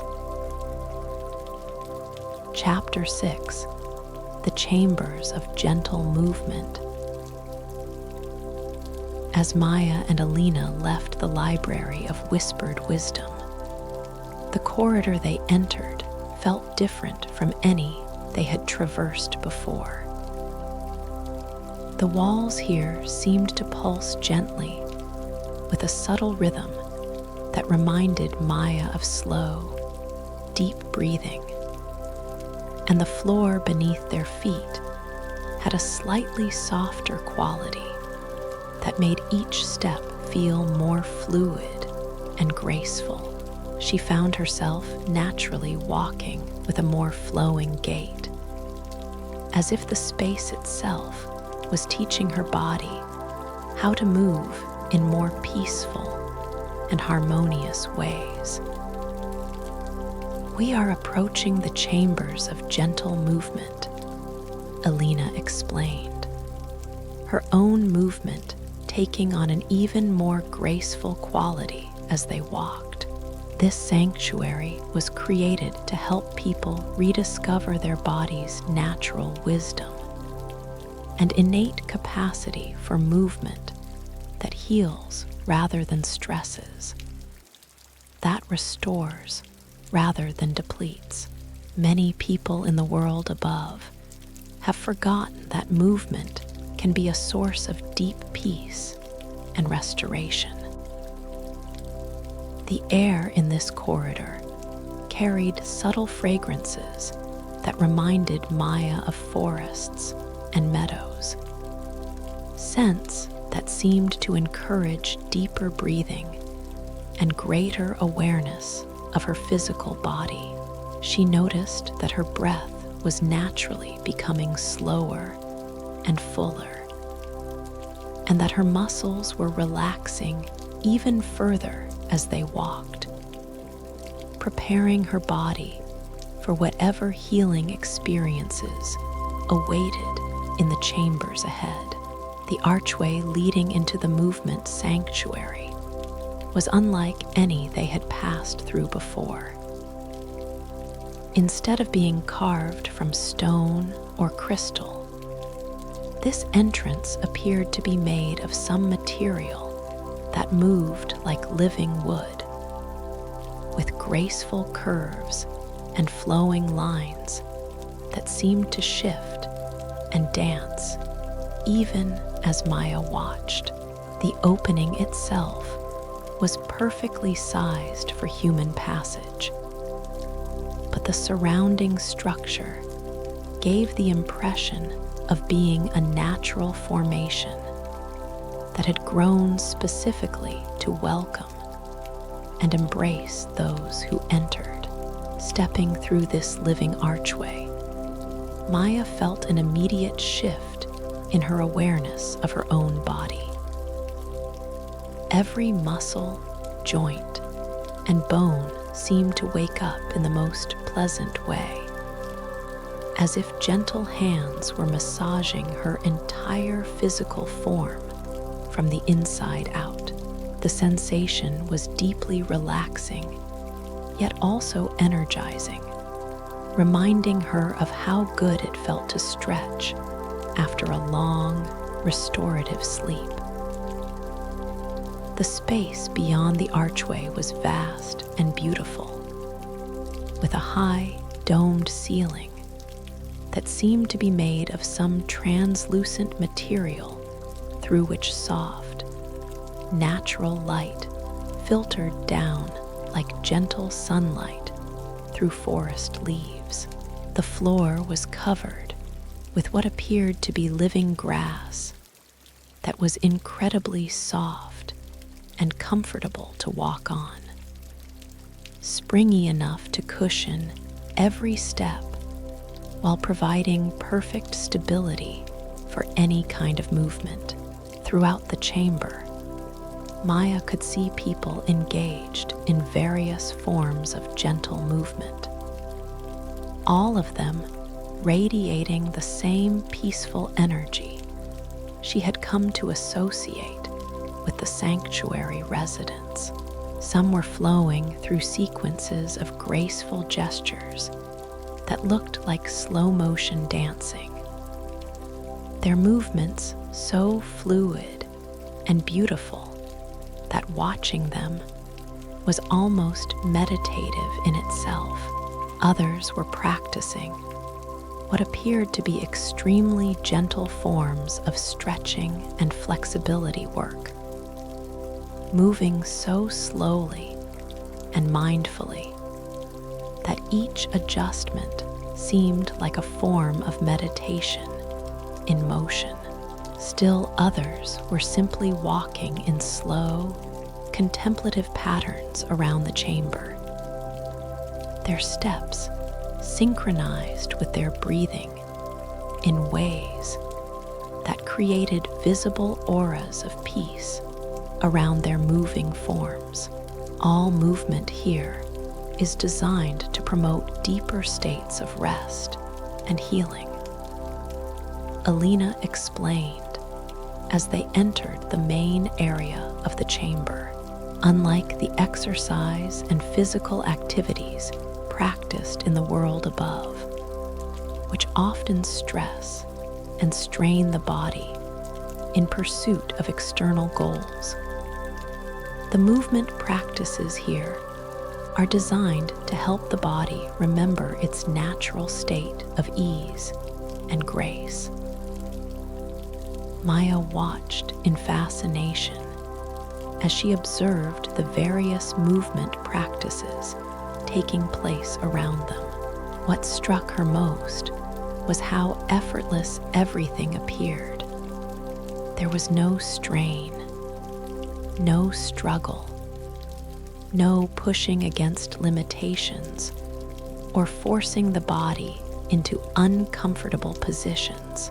Instead, every movement seemed to flow naturally from the one before it, creating continuous streams of graceful motion that were beautiful to watch and obviously deeply nourishing for those practicing them. Alina guided Maya to an area where a group of people were practicing what she called breathing movement. Gentle, flowing gestures that were synchronized with slow, deep breathing patterns.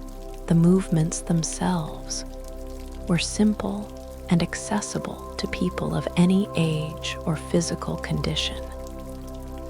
But Maya could see that their effects were profound, as each person practicing appeared to be in a state of deep relaxation and peaceful awareness. This is one of our most fundamental practices, Alina explained.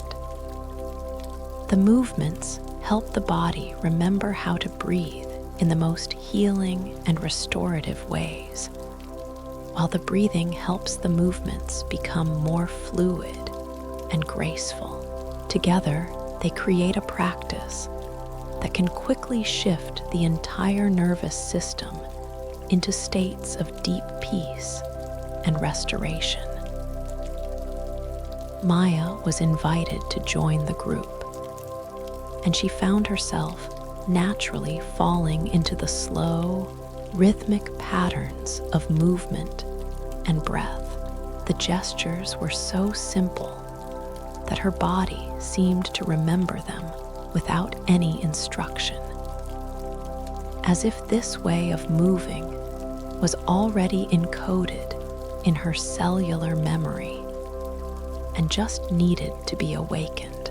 As she moved and breathed with the group, Maya felt something remarkable happening in her body. Tensions that she had been carrying for years in her shoulders, her jaw, her lower back began to dissolve naturally, not through force or struggle, but simply through the gentle, flowing movements that seemed to massage and heal her muscles from the inside out. But even more profound was what was happening to her overall energy and awareness. The combination of gentle movement and conscious breathing was creating a state of being that felt both deeply restful and wonderfully alive. Her mind became clearer and more peaceful with each flowing gesture, while her body felt increasingly light, flexible, and strong. After practicing the breathing movement for some time, Alina introduced Maya to other areas of the chamber where different types of gentle movement were being explored. In one section, people were practicing what Alina called earth connection movement.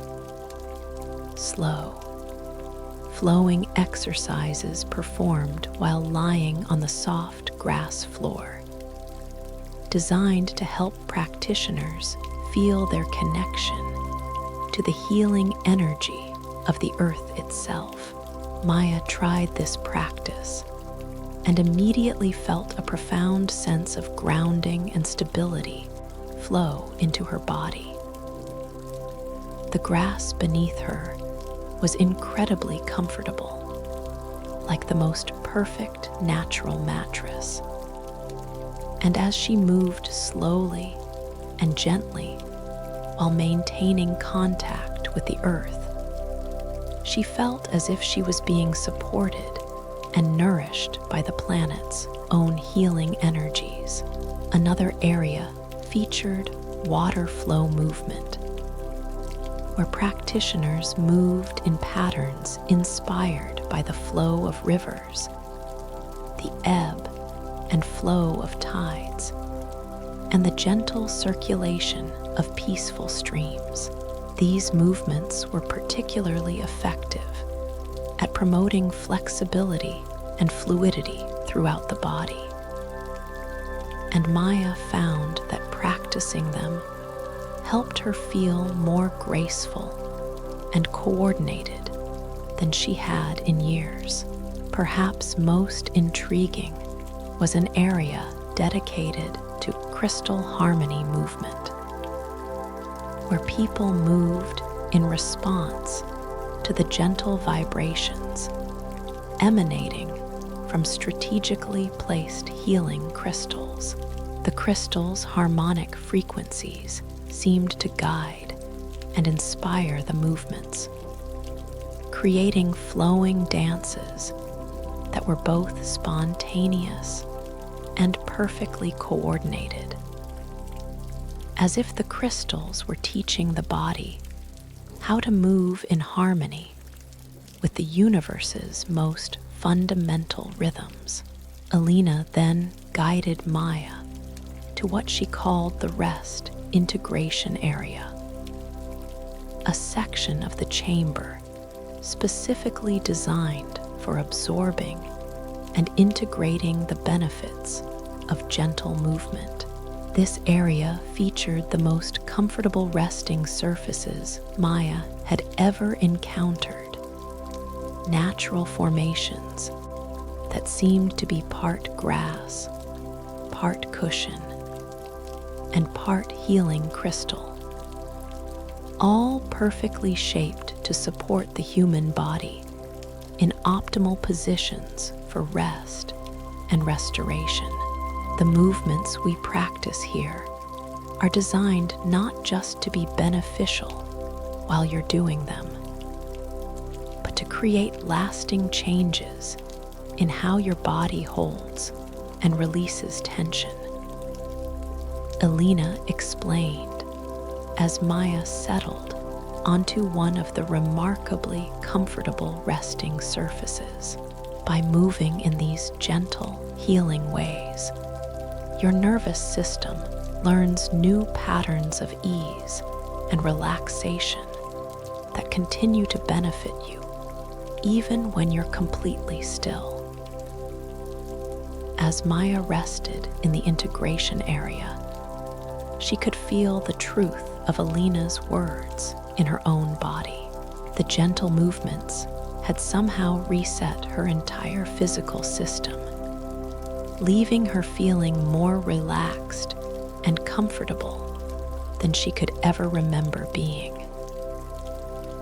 Her breathing was naturally slow and deep. Her muscles were completely free of tension, and her overall energy felt both peaceful and vibrant. But perhaps most remarkably, she could sense that these changes felt permanent rather than temporary. The gentle movements had somehow taught her body to remember its natural state of ease and grace. And this remembering felt like it would continue to benefit her regardless of what challenges or stresses she might encounter in the future.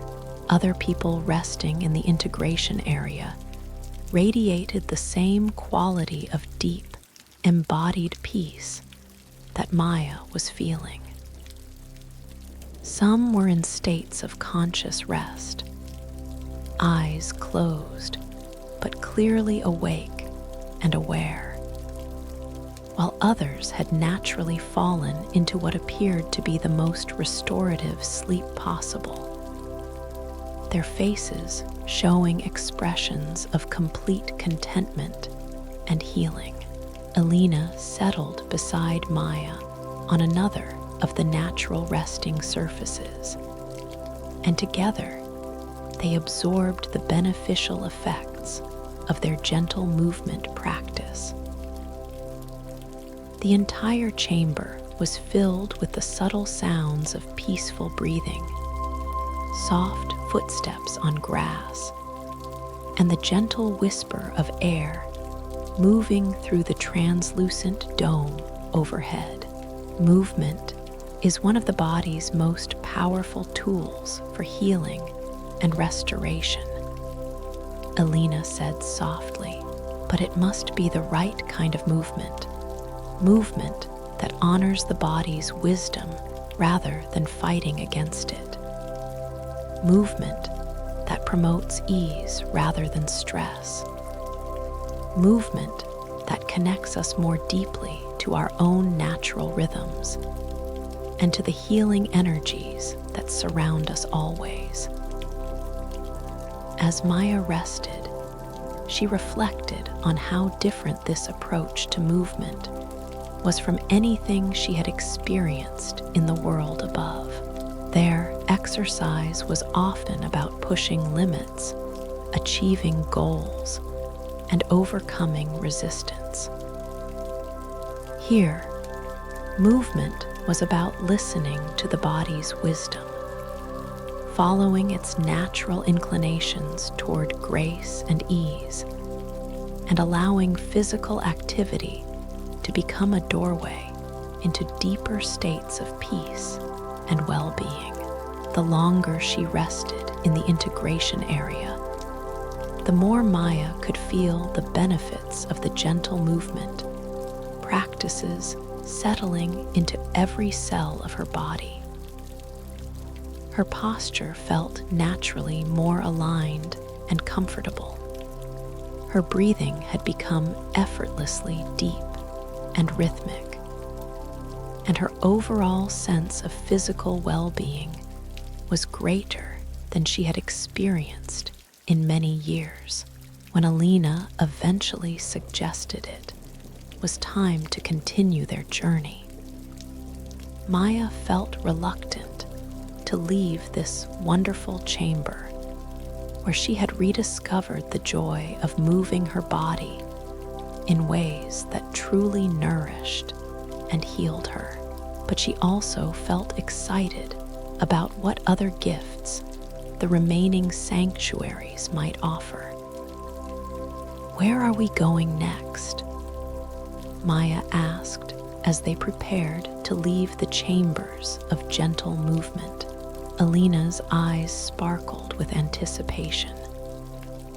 "Next, we visit the Sanctuary of Sacred Silence," she said. "There, you will discover the healing power of deep quiet, not just the absence of noise, but the presence of a quality of silence that can heal wounds, restore balance, and connect you to the most peaceful depths of your own being." Maya felt a deep sense of anticipation for this next phase of her journey. Each sanctuary had revealed new dimensions of healing and peace, and the prospect of experiencing sacred silence felt like it might be exactly what her heart needed to complete its transformation. Chapter 7: The Sanctuary of Sacred Silence. The passage leading away from the chambers of gentle movement began to change as Maya and Alina walked, gradually becoming quieter and more still with each step they took. The subtle sounds that had been present throughout their journey, the distant murmur of voices, the gentle flow of water, the soft whisper of air through stone corridors, began to fade away, replaced by something that was more than mere absence of sound. This was the presence of deep, healing quiet that seemed to emanate from the very walls around them. Maya found herself naturally walking more softly, her footsteps automatically becoming lighter and more careful, as if she was approaching something sacred that required the utmost reverence and respect. Even her breathing seemed to quiet itself, becoming slower and softer in response to the profound stillness that was beginning to surround them. "We are entering the approaches to the Sanctuary of Sacred Silence," Alina whispered, her voice so soft it was barely audible, yet somehow perfectly clear and easy to understand. This is the most ancient of all our sanctuaries, created in the earliest days of our community by those who understood that true healing often requires periods of complete quiet and stillness. The walls of the passage had changed as well, becoming smoother and simpler, carved from what appeared to be a stone that naturally absorbed and dampened sound. There were no decorative elements here, no crystals or flowing water features, just pure, clean lines that seemed designed to eliminate any distractions and focus attention inward toward the growing silence. As they approached the entrance to the sanctuary, Maya could feel something profound happening to her awareness. The external quiet was somehow encouraging her inner dialogue to slow down and eventually stop altogether, leaving her in a state of peaceful, spacious awareness that felt both empty and incredibly full at the same time. The entrance to the sanctuary of sacred silence was the simplest archway they had encountered, a perfect curve carved from seamless stone with no ornamentation or decoration of any kind. Yet despite its simplicity, or perhaps because of it, this entrance felt more powerful and sacred than any of the others they had passed through. Stepping through, it felt like crossing a threshold into a completely different dimension of being. The space beyond was unlike anything Maya had imagined. The sanctuary was vast, but in a way that felt intimate rather than overwhelming. The ceiling curved high overhead, disappearing into soft shadows that suggested infinite space, while the walls curved gently inward, creating a sense of being held and protected within a natural cocoon of healing silence. There were no furnishings or decorations in the traditional sense, but the space was far from empty. Natural formations in the stone floor created perfect seating and resting areas, each one positioned to take advantage of the sanctuary's extraordinary acoustic properties. Some areas were designed for sitting in upright meditation, others for lying down in complete rest, and still others for walking in slow, contemplative patterns. People were scattered throughout the sanctuary, all of them in states of deep quiet and stillness. Some sat in meditation with perfect posture and peaceful expressions. Others lay in positions of complete relaxation, and still others moved with incredible slowness and grace through walking meditations that seemed more like prayers in motion than ordinary movement. But what was most remarkable about the sanctuary was the quality of the silence itself. This wasn't simply the absence of sound, but rather the presence of something so peaceful and healing that it seemed to touch every part of Maya's being the moment she entered the space. The silence felt alive and intelligent, as if it was actively working to heal, and restore everyone within its embrace. Alina guided Maya to a natural stone formation that created the perfect chair for meditation. Positioned in an area where the sanctuary's acoustic properties were particularly powerful. As Maya settled into this natural seat, she felt the silence surrounding her like the most comfortable blanket, wrapping her in layers of peace that seemed to penetrate deeper with each passing moment. Sacred silence is different from ordinary quiet, Alina whispered so softly that Maya had to strain to hear her words. It is silence that has been consecrated by centuries of peaceful intention. Silence that has been filled with the prayers and meditations of countless souls seeking healing and restoration. This silence has become a healing force in itself, capable of mending what has been broken and restoring what has been lost. Maya settled more deeply into her meditation seat and allowed the sacred silence to work its magic.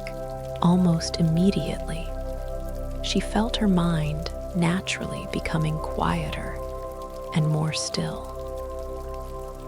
Thoughts that had been running through her consciousness simply dissolved, leaving behind a spacious awareness that felt infinitely peaceful and refreshing. As the silence deepened around and within her, Maya began to notice subtle layers and qualities within the quiet itself. There was a dimension that felt like pure peace, another that carried the essence of infinite love, and still another that seemed to contain all the wisdom and understanding she had ever needed. The silence wasn't empty, but incredibly rich, filled with qualities of healing and restoration that worked directly on her heart and soul. The longer she sat in the sacred silence, the more Maya could feel old wounds beginning to heal, hurts that she had carried for years, disappointments that had created hard places in her heart, fears that had constrained her ability to fully embrace life. All of these began to dissolve in the presence of such profound quiet and peace. It was as if the silence was gently washing through her entire being, carrying away everything that no longer served her, and leaving behind only what was pure and true. Alina had settled into her own meditation nearby, and Maya could sense that they were sharing this healing silence together, while still maintaining their individual experiences of its gifts. There was something deeply comforting about not being alone in this profound quiet, yet also not being disturbed by another's presence. The sacred silence seemed to hold space for both solitude and connection simultaneously. As her meditation deepened, Maya became aware that the silence was teaching her something important about the nature of rest and restoration.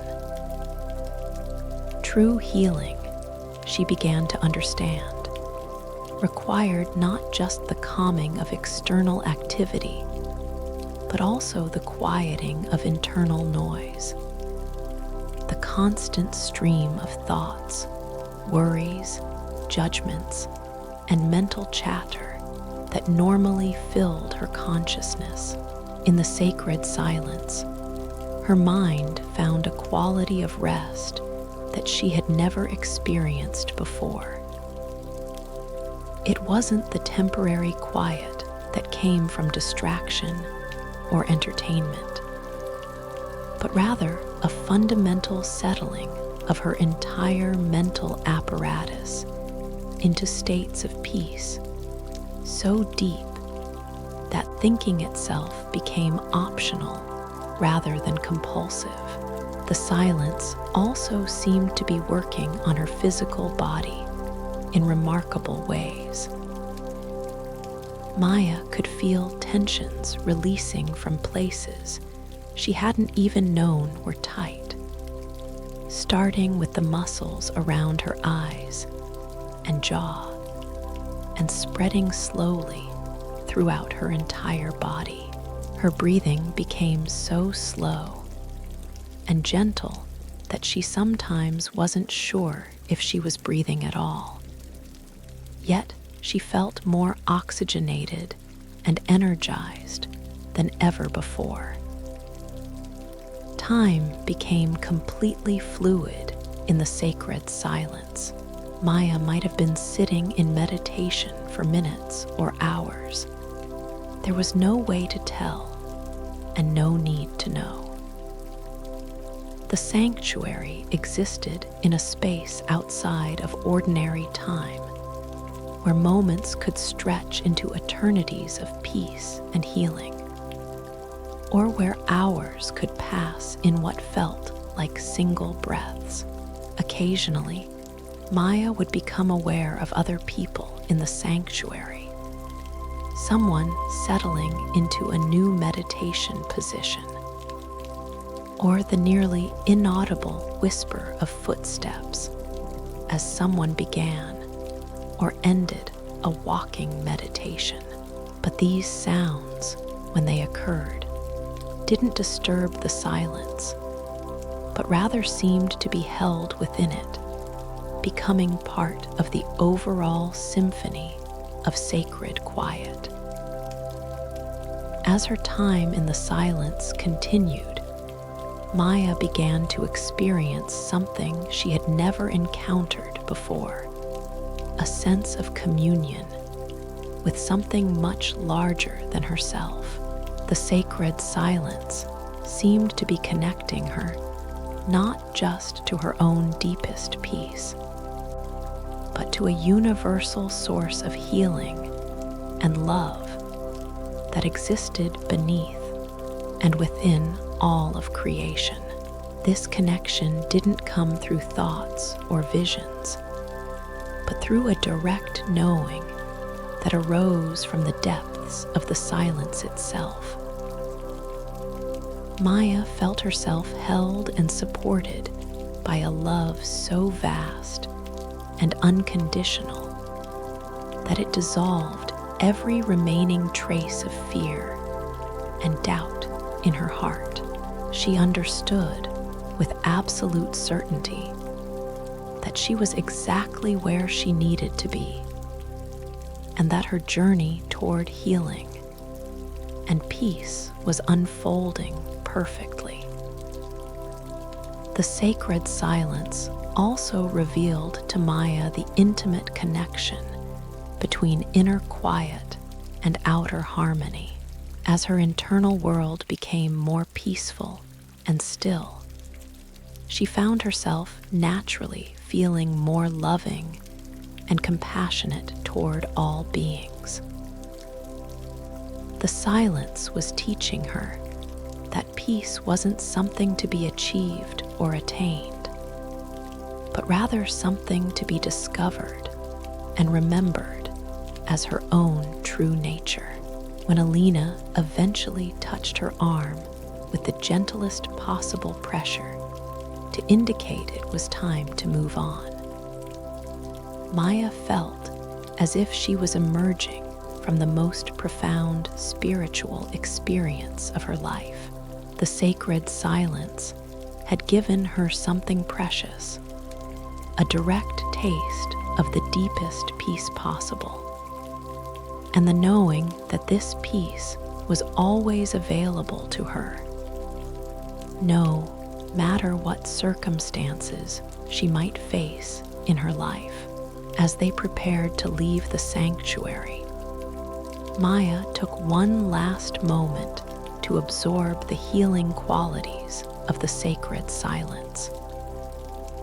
She could feel that this experience had changed something fundamental in her relationship to quiet and stillness. Never again would silence feel empty or boring to her. Instead, it would always carry the potential for healing, restoration, and connection to the deepest sources of peace and love. The sacred silence has blessed you deeply, Alina observed in the softest whisper as they moved toward the exit. I can see its gifts reflected in your entire being.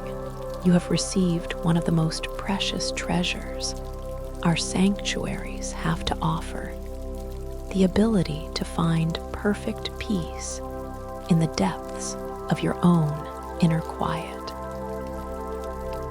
Maya nodded wordlessly, feeling that speaking would somehow diminish the profound stillness that had settled into every cell of her body. The sacred silence had become part of her now, an internal sanctuary she could access whenever she needed healing and restoration. As they left the sanctuary of sacred silence and entered the corridor beyond, Maya carried with her a new understanding of the power of deep quiet to heal and transform. The silence had taught her that sometimes the most profound action was non-action. The most powerful healing came through simply being present with what is. And the deepest peace was found not by seeking it outside herself, but by settling into the stillness that was always available within. Where do we go next? Maya asked softly, her voice carrying a new quality of depth and peace that reflected her encounter with the sacred silence. Alina smiled with deep satisfaction. Next, we visit the healing gardens of the heart, she said gently.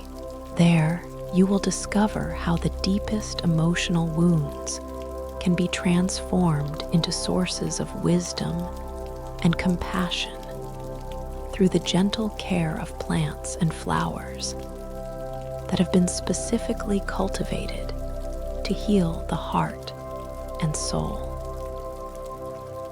Maya felt a stirring of anticipation mixed with profound peace as she contemplated this next phase of her journey. Each sanctuary had revealed new dimensions of healing, and she sensed that the healing gardens of the heart would offer gifts that were particularly meaningful for the emotional healing she hadn't even realized she needed. Chapter 8: The Healing Gardens of the Heart. The passage leading to the healing gardens carried with it the most beautiful fragrances Maya had yet encountered in her journey through the sanctuaries. These weren't just the pleasant scents of flowers and growing things, but rather aromatic essences that seemed designed specifically to heal emotional wounds and open the heart to greater love and compassion. With each breath, Maya felt old hurts beginning to soften and her capacity for joy gently expanding. The walls of this corridor were different from any they had passed through before, covered with a living tapestry of gentle vines and delicate flowering plants that grew directly from the stone itself.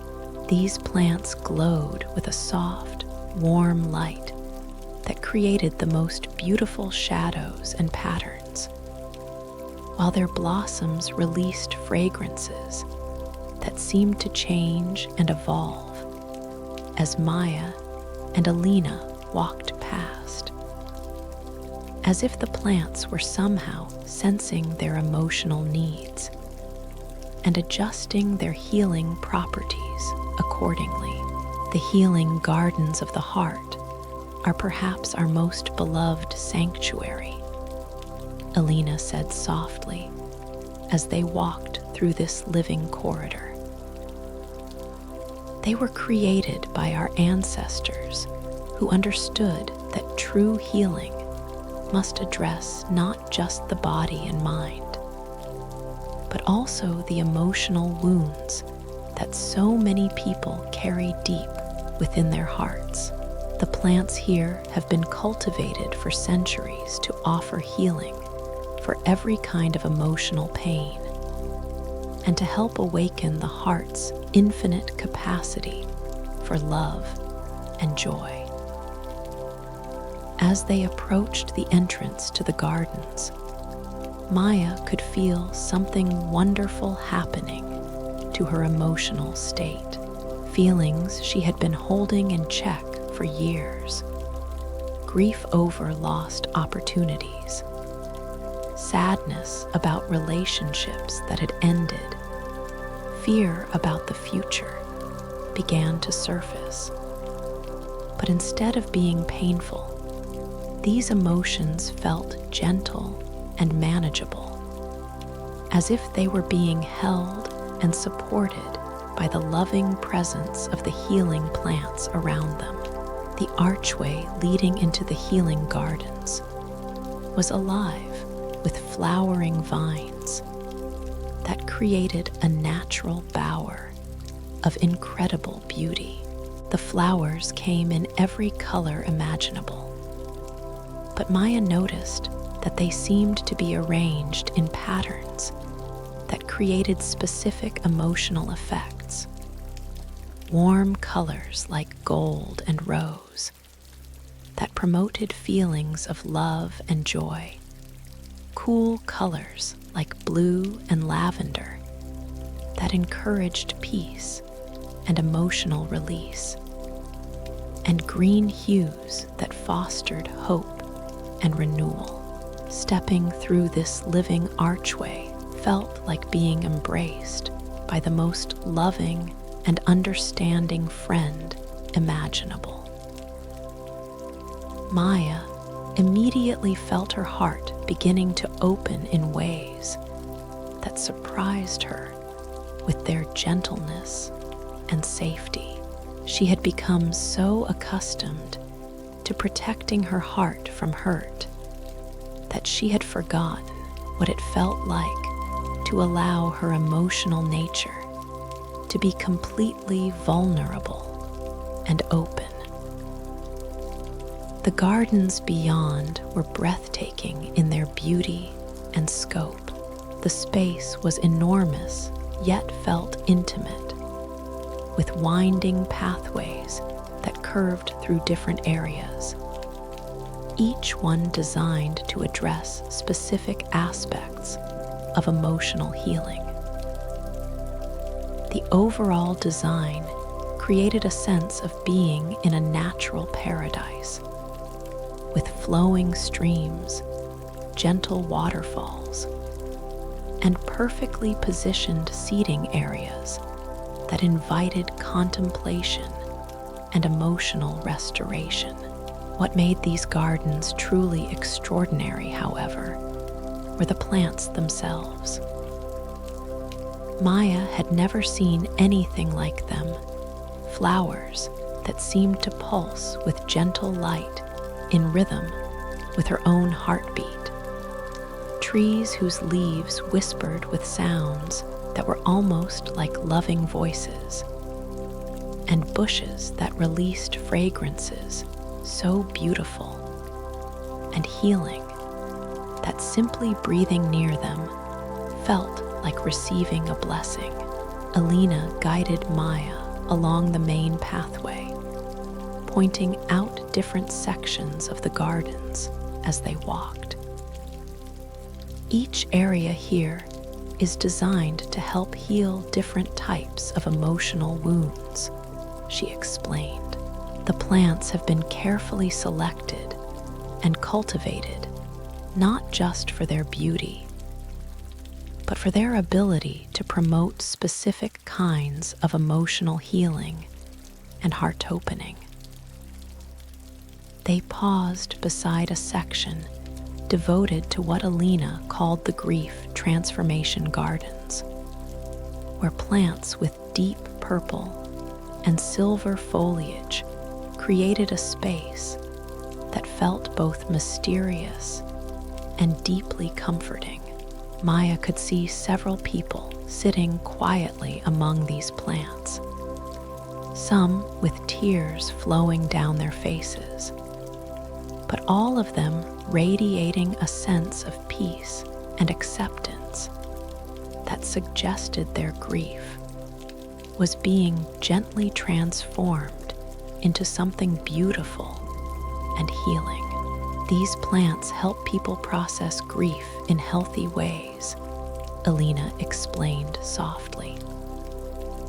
Rather than trying to push away painful feelings or get over them quickly, the grief transformation plants help people move through their sadness with grace and understanding, allowing the grief to naturally transform into love, wisdom, and compassion. Maya felt drawn to sit for a moment among these remarkable plants as she settled onto a comfortable stone bench surrounded by the purple and silver foliage. She felt a wave of gentle sadness arise within her, not painful or overwhelming, but rather like a soft, cleansing rain that was washing away old hurts and disappointments she had been carrying for years. The plants seemed to understand exactly what she was feeling and to offer their healing presence in response. The fragrances they released were deeply comforting, like being held by a loving parent during a time of sorrow, while their gentle movements in the air created visual patterns that were both soothing and hypnotic. As Maya allowed herself to feel and release old griefs in this safe and loving environment, she experienced something remarkable. Instead of leaving her feeling depleted or sad, the process of emotional release was actually filling her with greater capacity for love and joy. It was as if the plants were helping her transform her painful experiences into sources of wisdom and compassion that would benefit not only herself, but everyone she encountered. After some time in the grief transformation garden, Alina guided Maya to other sections designed for different aspects of emotional healing. The fear release gardens contained plants with bright, confident colors and uplifting fragrances that helped dissolve anxiety and worry, replacing them with feelings of courage and trust in life's essential goodness. In the forgiveness groves, trees with golden leaves created spaces where people could safely explore and release resentments and anger, transforming these heavy emotions into understanding and compassion. Maya watched as visitors to these groves seemed to physically lighten as they sat among the golden trees, their faces softening and their postures becoming more open and relaxed. Perhaps most beautiful were the love awakening meadows, where flowers in every shade of pink and rose created carpets of incredible beauty and fragrance. These areas were designed to help people reconnect with their own capacity for love, both giving and receiving. And Maya could see visitors there radiating joy and warmth as they allowed their hearts to fully open to the love that surrounded them. Alina then guided Maya to the heart of the gardens, where something truly extraordinary awaited.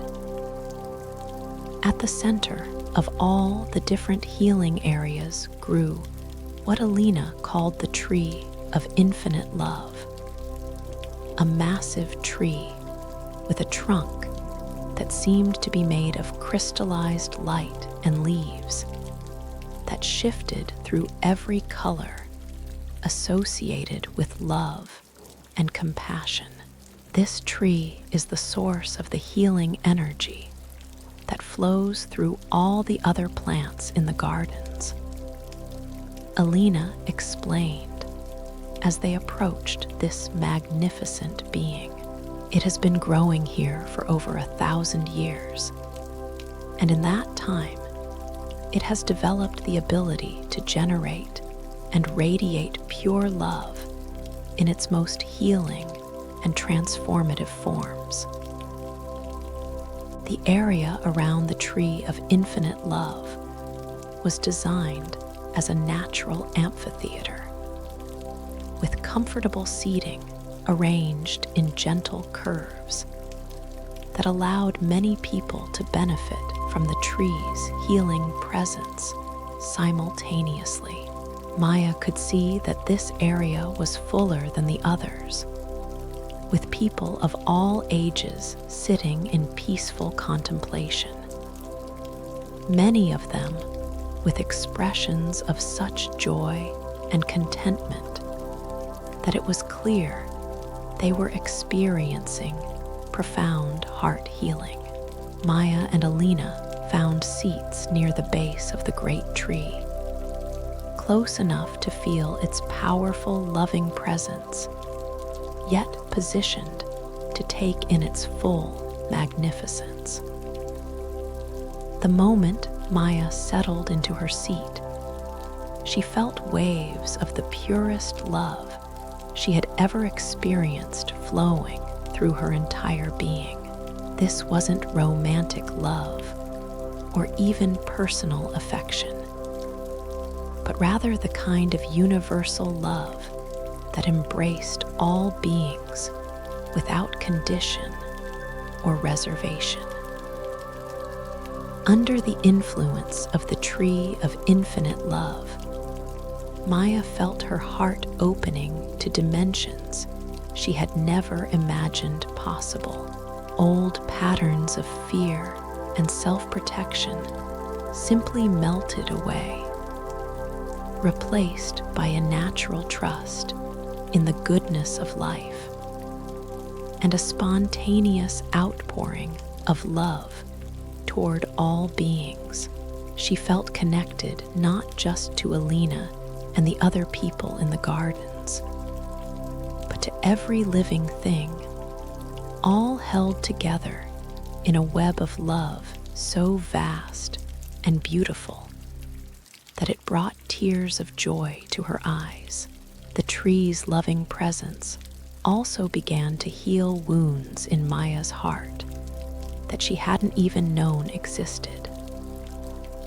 Childhood hurts, romantic disappointments, family conflicts, and professional struggles. All of these were gently touched by the tree's healing love, and transformed into sources of wisdom and compassion rather than pain and limitation.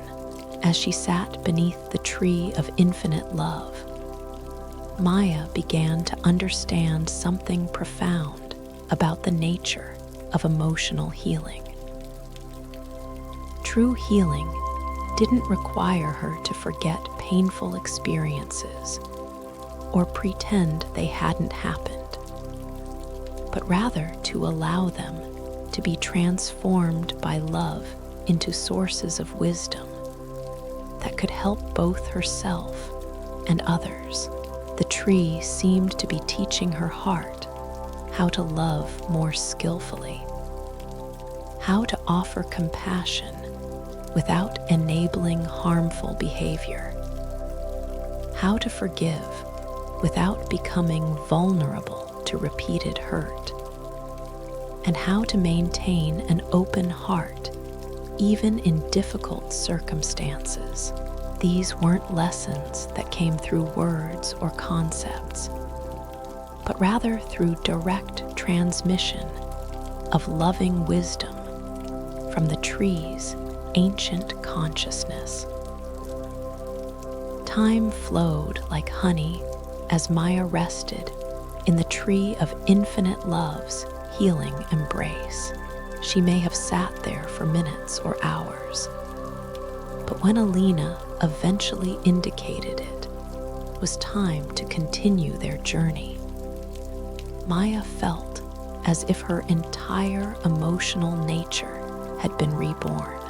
Her heart felt both more protected and more open, more discerning and more accepting, more grounded and more expansive than ever before. The tree has opened your heart to its full potential, Alina observed with deep satisfaction. I can see its love shining from your eyes and radiating from your entire being. You have received one of the most precious gifts our sanctuaries can offer, a heart that is both fully open and completely protected by love itself. As they prepared to leave the healing gardens of the heart, Maya felt profound gratitude for the emotional healing she had received. The plants, and especially the tree of infinite love, had taught her that her heart was far more resilient and capable of love than she had ever imagined.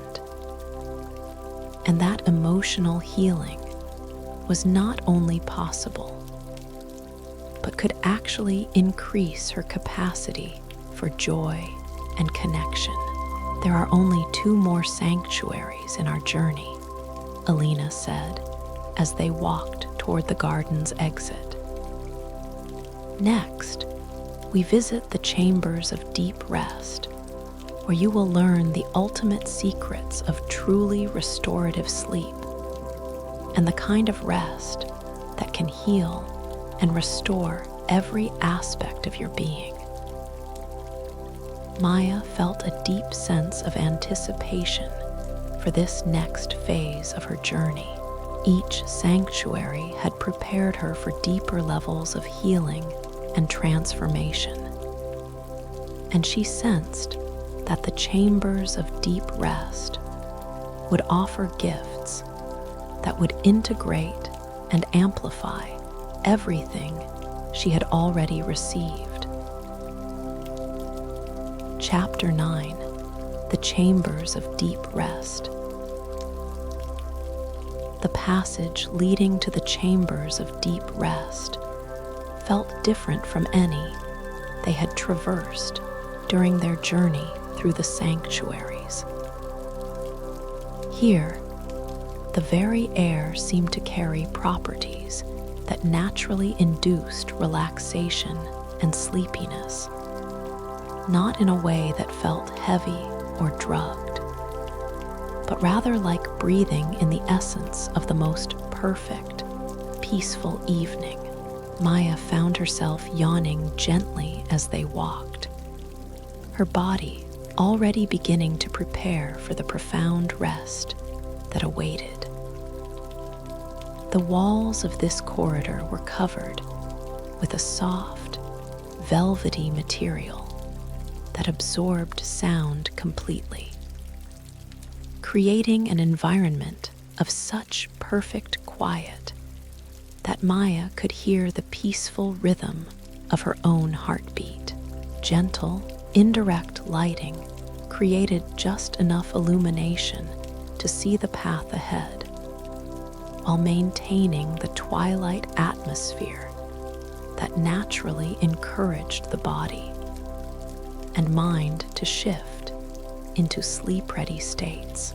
We are approaching the most restorative sanctuary in our entire system, Elena said in the softest whisper, her voice somehow perfectly audible despite the sound-absorbing walls.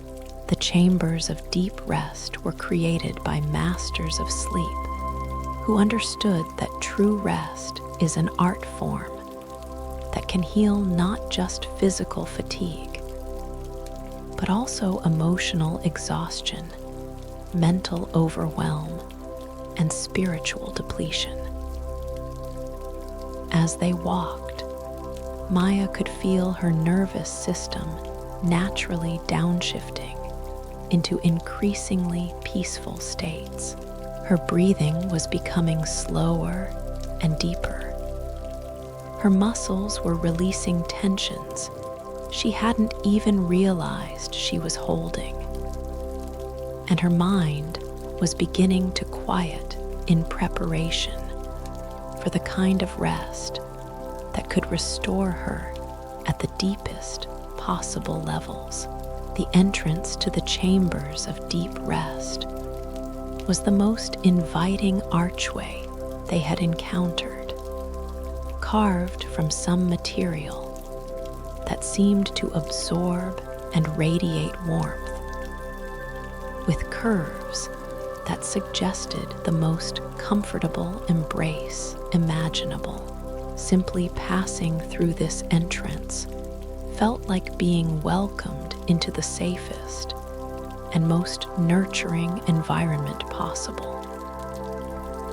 The space beyond was unlike anything Maya had imagined. The chambers were vast, but felt intimate, with a ceiling that curved overhead like the inside of a gentle dome. Its surface covered with what appeared to be a star field of tiny lights that pulsed slowly in rhythm, with optimal breathing patterns for deep sleep. The overall effect was like being inside the most beautiful and comfortable cave, completely protected from the outside world, yet filled with gentle beauty. Throughout the chambers, Maya could see the most inviting sleeping areas she had ever encountered. Some were individual alcoves carved into the walls and furnished with the most comfortable bedding imaginable, while others were larger spaces designed for communal rest, with sleeping surfaces arranged in gentle curves that promoted feelings of safety and connection. But what truly set these sleeping areas apart was their obvious design for optimal rest and restoration. Each sleeping space was positioned to take advantage of natural air currents that maintained perfect temperature and freshness.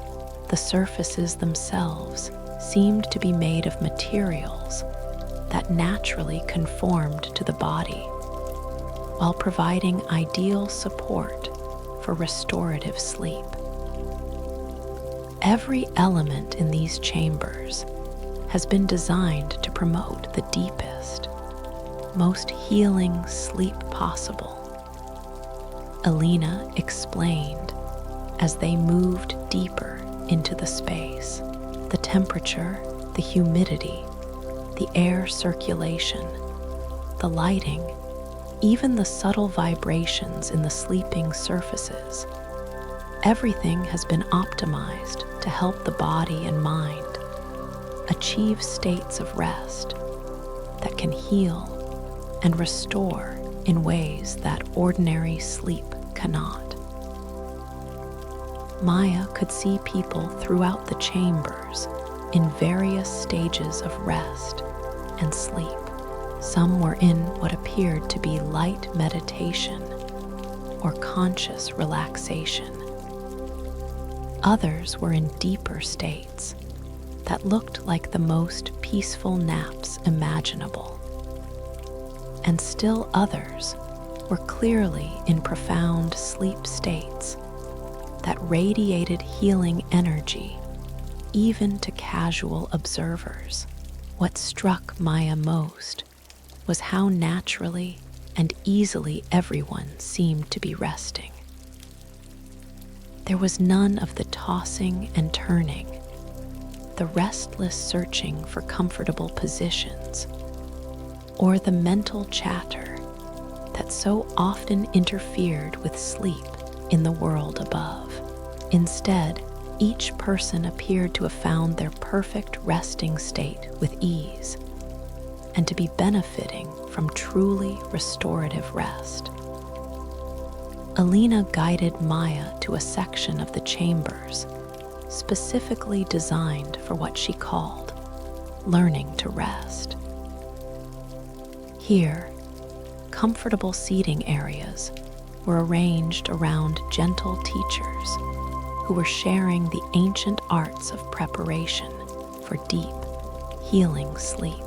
Before you experience the deepest rest these chambers can offer, Alina said, it's helpful to learn some of the techniques that can make your sleep and rest truly restorative, both here and when you return to your life above.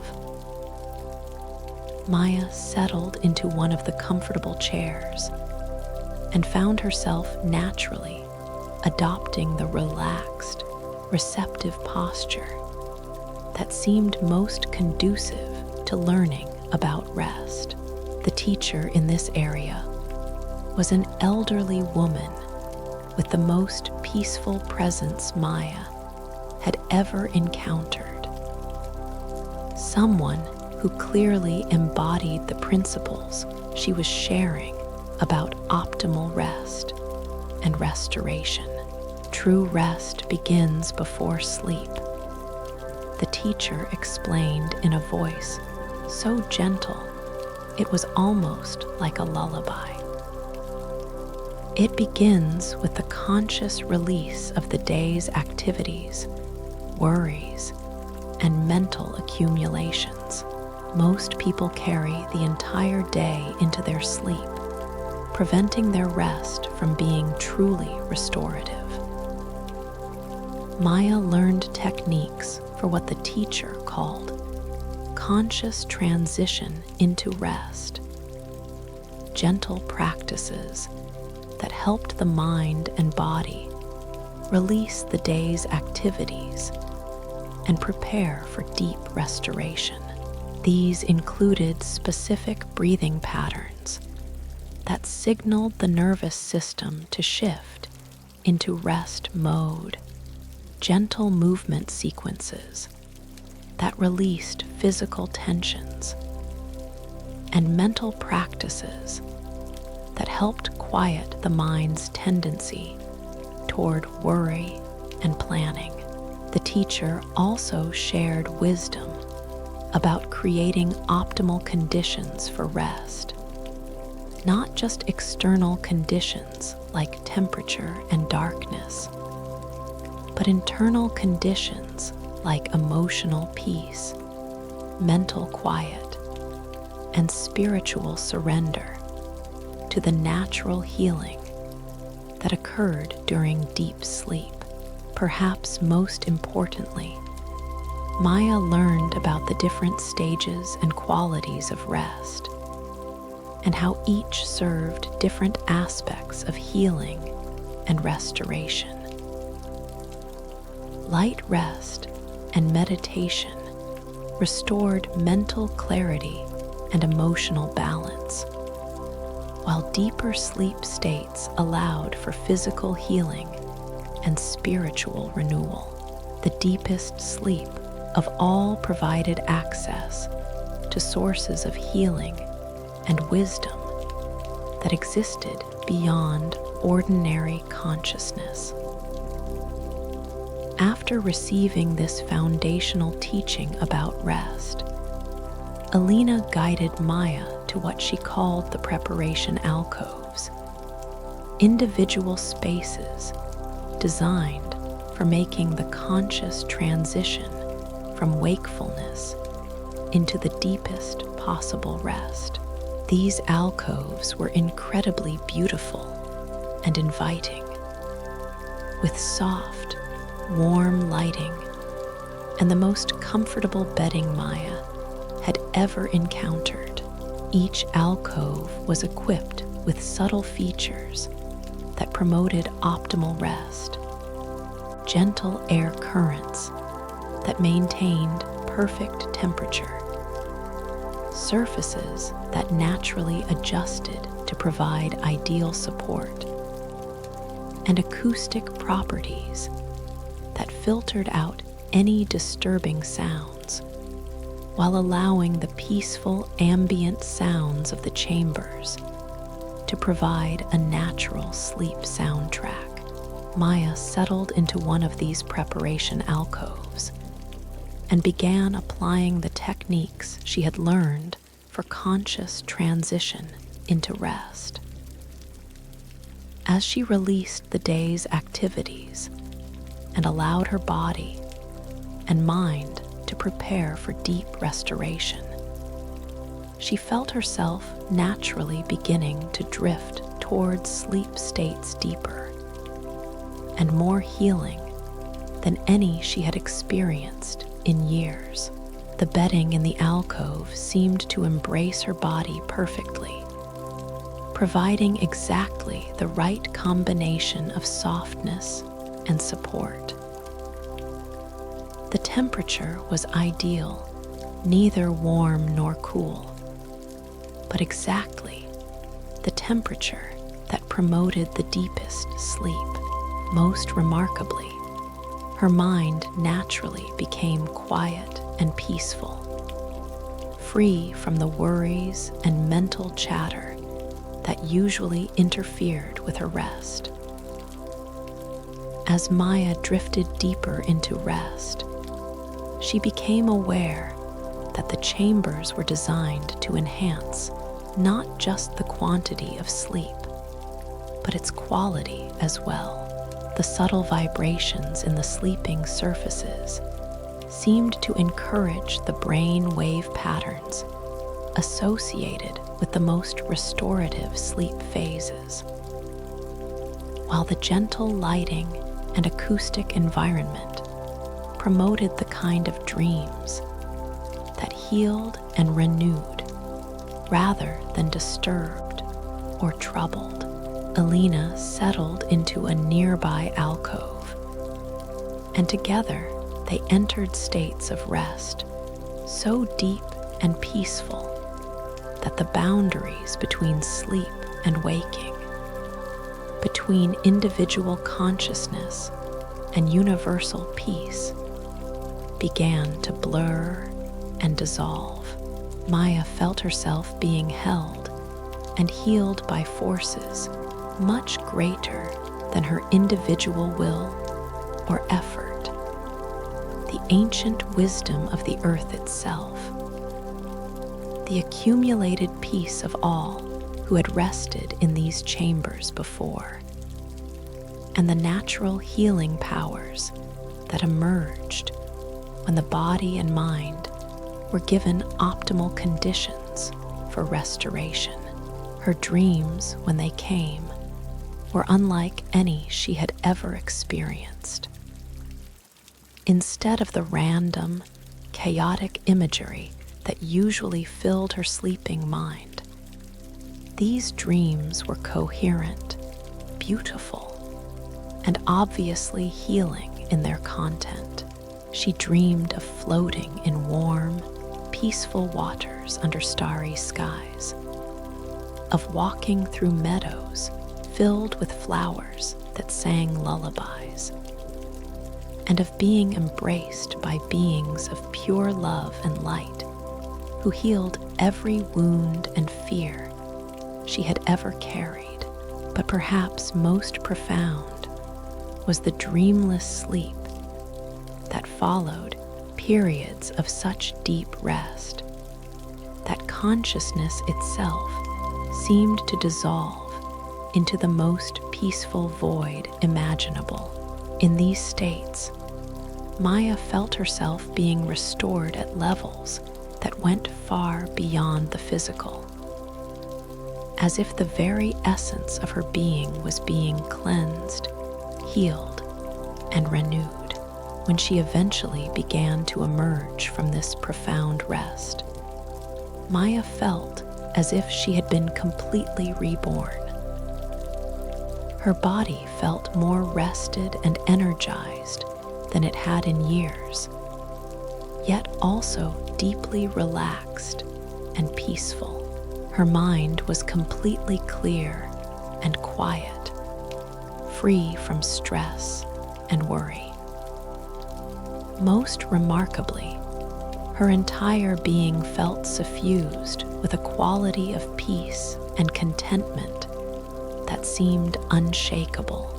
Alina was awakening at the same time, and together they gradually transitioned back to normal waking consciousness, but carrying with them the profound gifts of their deep rest experience.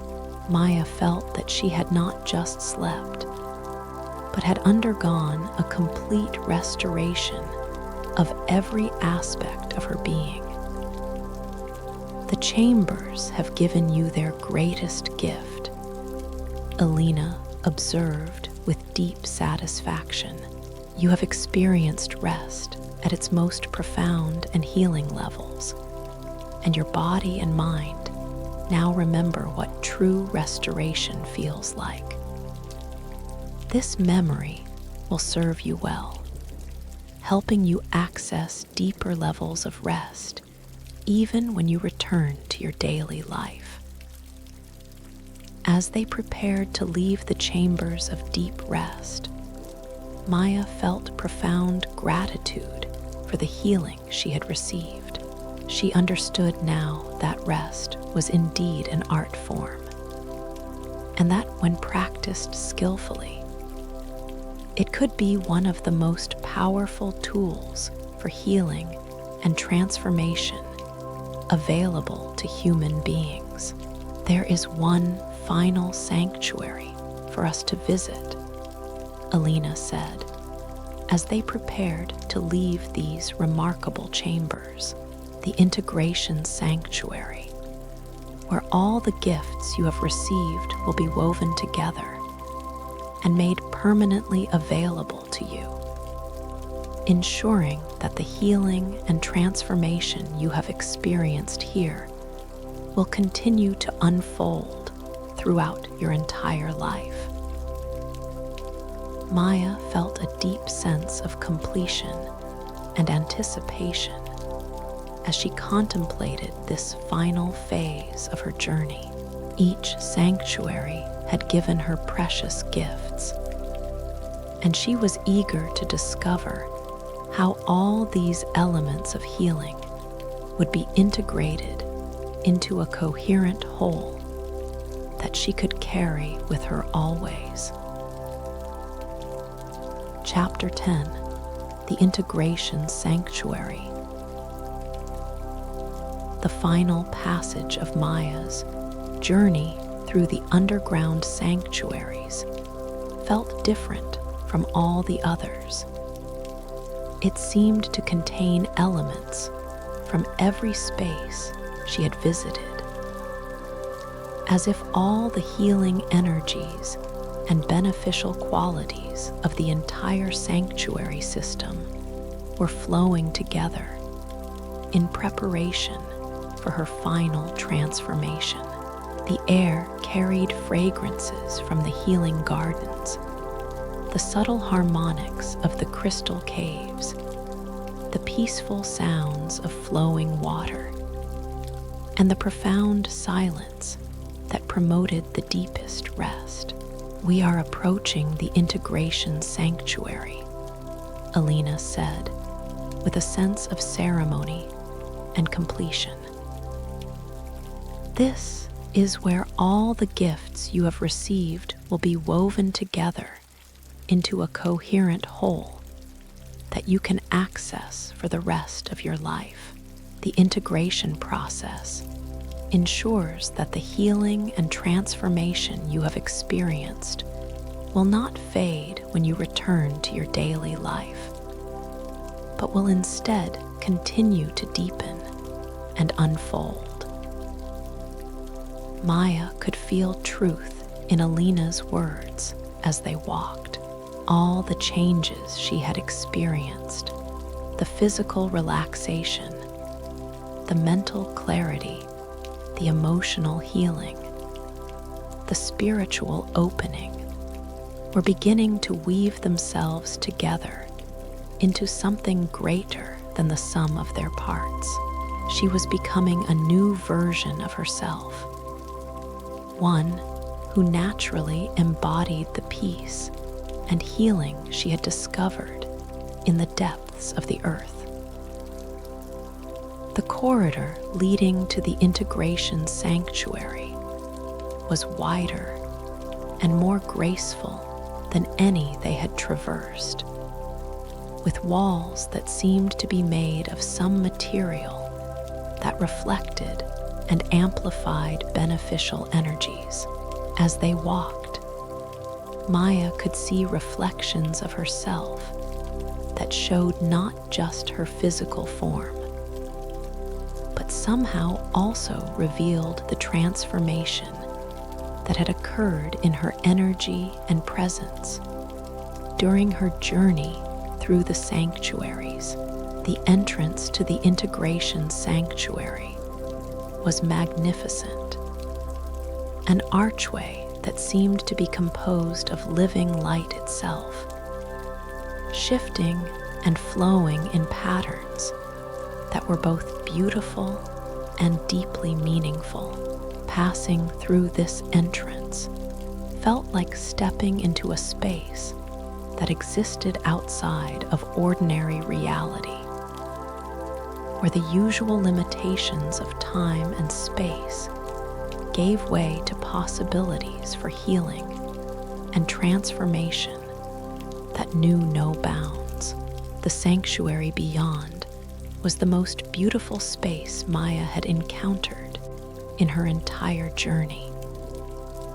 It combined elements from all the previous sanctuaries, flowing water and growing plants, crystals that sang with harmonic frequencies, areas of perfect silence, and surfaces designed for optimal rest, but integrated them into a unified whole that was far more powerful than any individual element.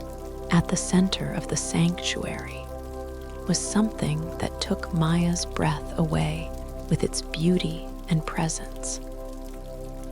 It appeared to be a pool of the most perfect water imaginable. But as she looked more closely, she realized that this wasn't ordinary water at all. The substance in the pool seemed to be composed of liquid light, flowing and moving like water, but radiating healing energy that was visible as patterns of soft, opalescent luminescence. "This is the pool of integration," Alina explained as they approached this magnificent feature. It contains the essence of every healing energy present in our sanctuary system, distilled into a form that can complete the integration of all the gifts you have received. When you enter this pool, the healing waters will ensure that every positive change becomes a permanent part of your being. Surrounding the pool of integration were comfortable areas for preparation and reflection, each one designed to help visitors make the conscious transition into the final phase of their healing journey. Maya could see other people in various stages of this process, some preparing to enter the pool, others emerging from it with expressions of profound peace and completion, and still others resting quietly as they absorbed the full effects of their integration experience. Alina guided Maya to one of the preparation areas, where she was invited to reflect on her entire journey through the sanctuaries and to consciously acknowledge all the gifts she had received. As Maya settled into this reflective state, she felt amazed by how much she had changed in what seemed like a relatively short period of time. When she had first descended into the underground world, she had been carrying so much tension, worry, and accumulated stress that she had forgotten what peace felt like. Now, her entire being radiated calm and contentment. Her body felt completely relaxed, yet vibrantly healthy. Her mind was clear and quiet. Her heart was open and loving, and her spirit felt connected to sources of wisdom and strength that would support her throughout her life. But perhaps most remarkably, these changes felt completely natural and sustainable. This wasn't a temporary state that would fade when the novelty wore off, but rather a return to her authentic nature that had been obscured by years of stress and disconnection. The sanctuaries had helped her remember who she really was beneath all the accumulated tension and worry. After spending time in reflection and preparation, Alina indicated that it was time for Maya to enter the pool of integration. As Maya approached the edge of the luminous pool, she could feel its healing energies already beginning to work with her, gently scanning her entire being and preparing to complete the integration of all the gifts she had received. The pool was exactly the right temperature, neither warm nor cool, but perfectly calibrated to her body's needs. As Maya slowly entered the liquid light, she felt it embracing her like the most loving and healing presence imaginable. The sensation was indescribable, like being bathed in pure love, pure peace, and pure healing energy all at the same time. As the luminous waters surrounded her, Maya felt every positive change from her journey through the sanctuaries being woven together into a coherent whole. The physical relaxation merged with the emotional healing. The mental clarity combined with the spiritual opening. And all of it was stabilized and made permanent by the pool's integrative energies. Maya floated in the pool of integration, in a state of complete surrender and trust, allowing the healing waters to complete their work without any effort or intention on her part. She could feel old patterns of stress and tension being dissolved and replaced by new patterns of ease and flow.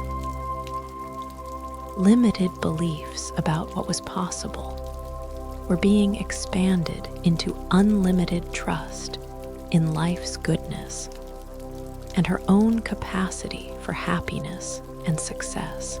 The integration process worked on every level of her being simultaneously. Physically, she felt her body learning to maintain the deep relaxation and vitality she had discovered. Mentally, her mind was being programmed with new default patterns of peace and clarity. Emotionally, her heart was opening to its full capacity for love and joy. Spiritually, she was being connected to sources of wisdom and strength that would support her throughout her life.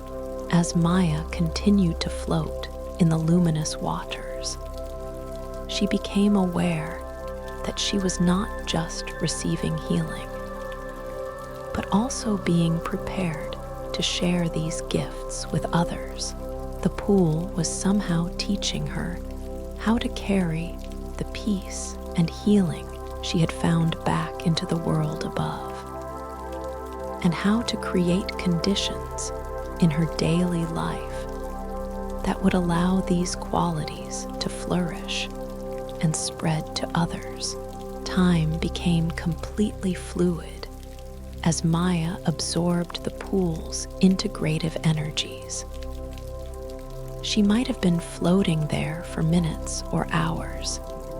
It was impossible to tell and didn't matter. What mattered was the profound sense of completion and wholeness that was settling into every cell of her body and every corner of her consciousness. When she eventually felt ready to emerge from the pool of integration, Maya discovered that she had been fundamentally transformed. She felt like herself, but a version of herself that was more peaceful, more loving, more wise, and more capable than she had ever imagined possible. The healing and transformation were complete, and they felt permanent and unshakable. Alina was waiting for her with towels made from the softest material imaginable. And as Maya dried herself, she could feel the beneficial effects of the integration process continuing to deepen and stabilize. Every aspect of her being felt renewed and optimized for health, happiness, and spiritual growth. The integration is complete, Alina said with deep satisfaction and joy. You have received all the gifts our sanctuaries have to offer, and they are now permanently woven into the fabric of your being. No matter where you go or what challenges you face, you will always have access to the peace, healing, and wisdom you have discovered here. As Maya prepared to leave the integration sanctuary, she felt profound gratitude for the entire journey she had undertaken.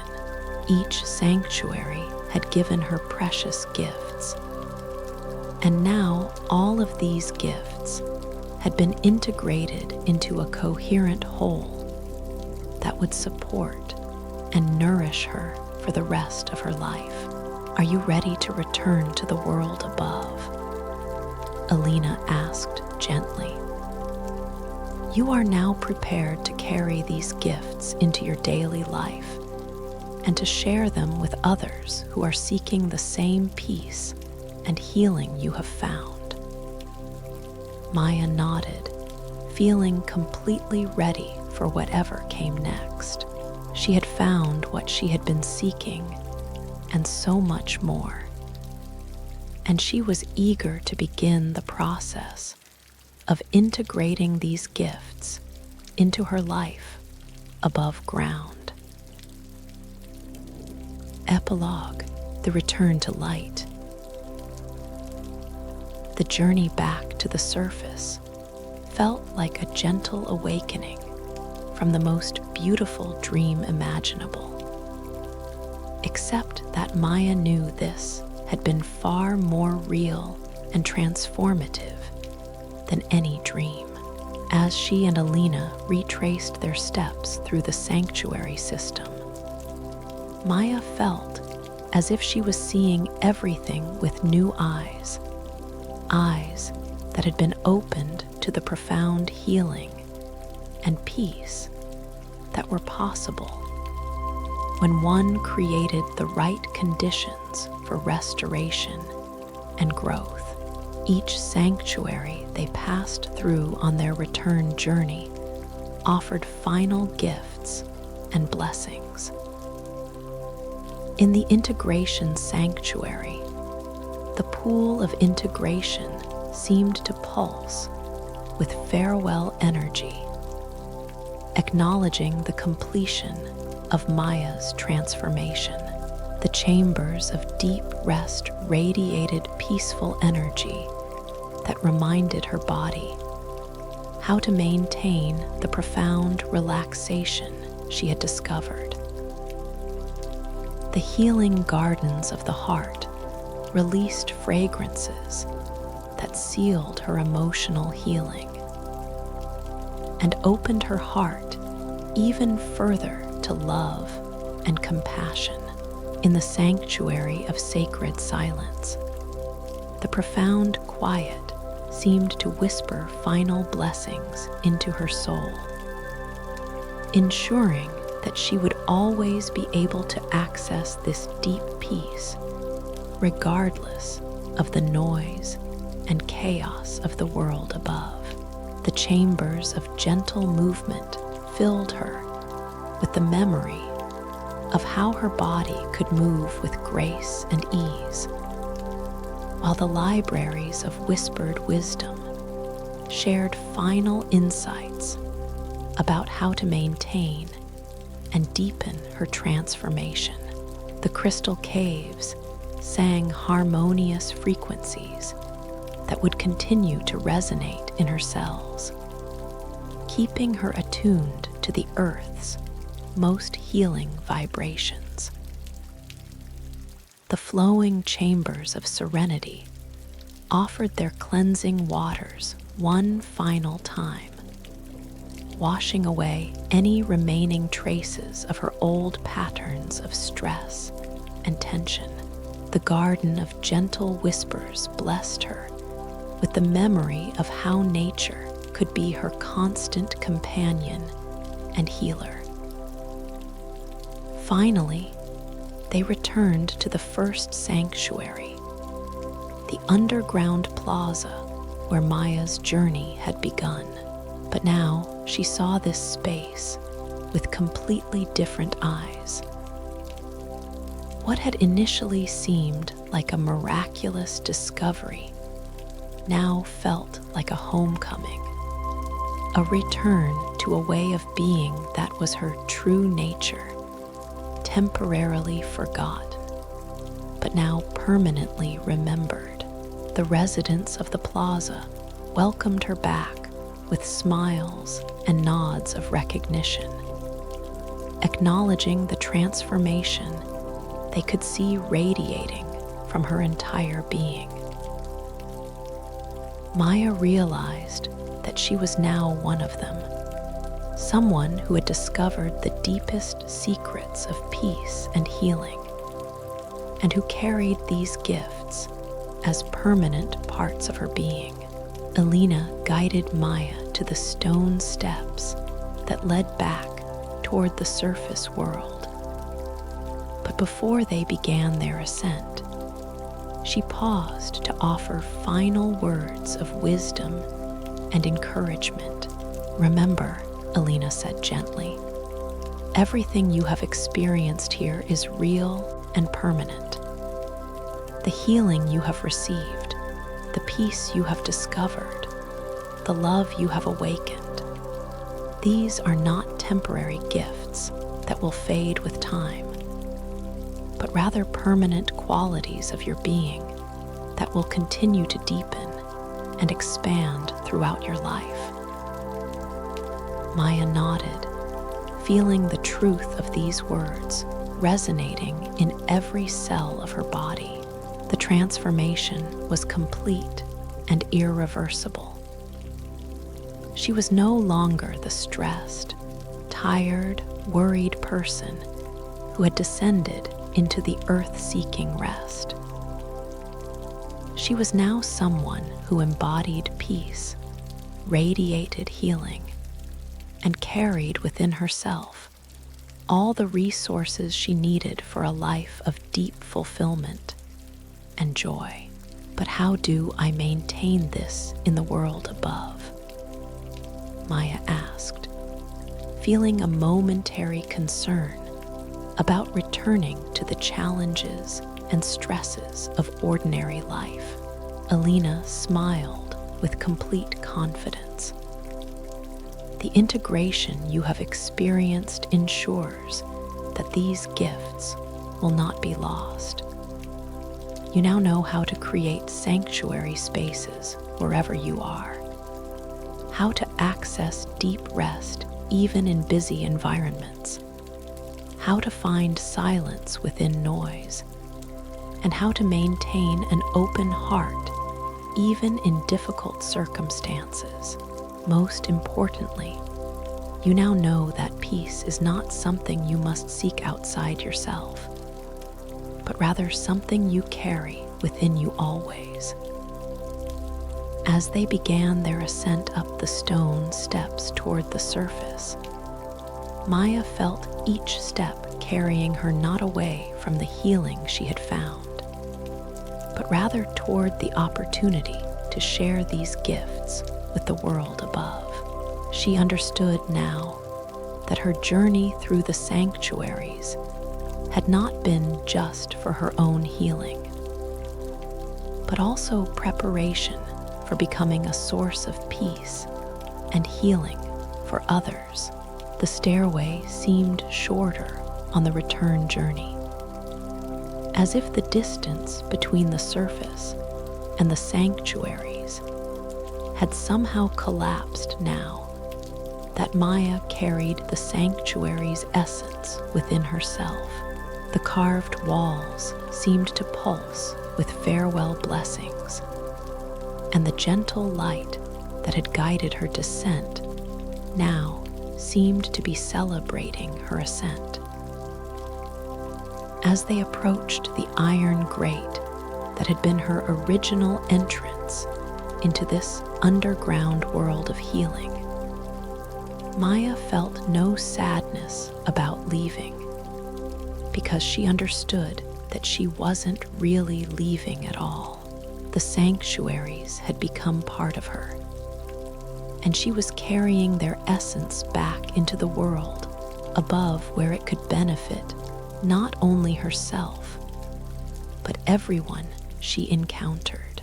Alina helped Maya through the opening, and as Maya stepped back onto the familiar sidewalk of the alley where her journey had begun, she felt the remarkable sensation of being in two places at once, fully present in the surface world, yet still connected to the deep peace and healing of the sanctuaries below.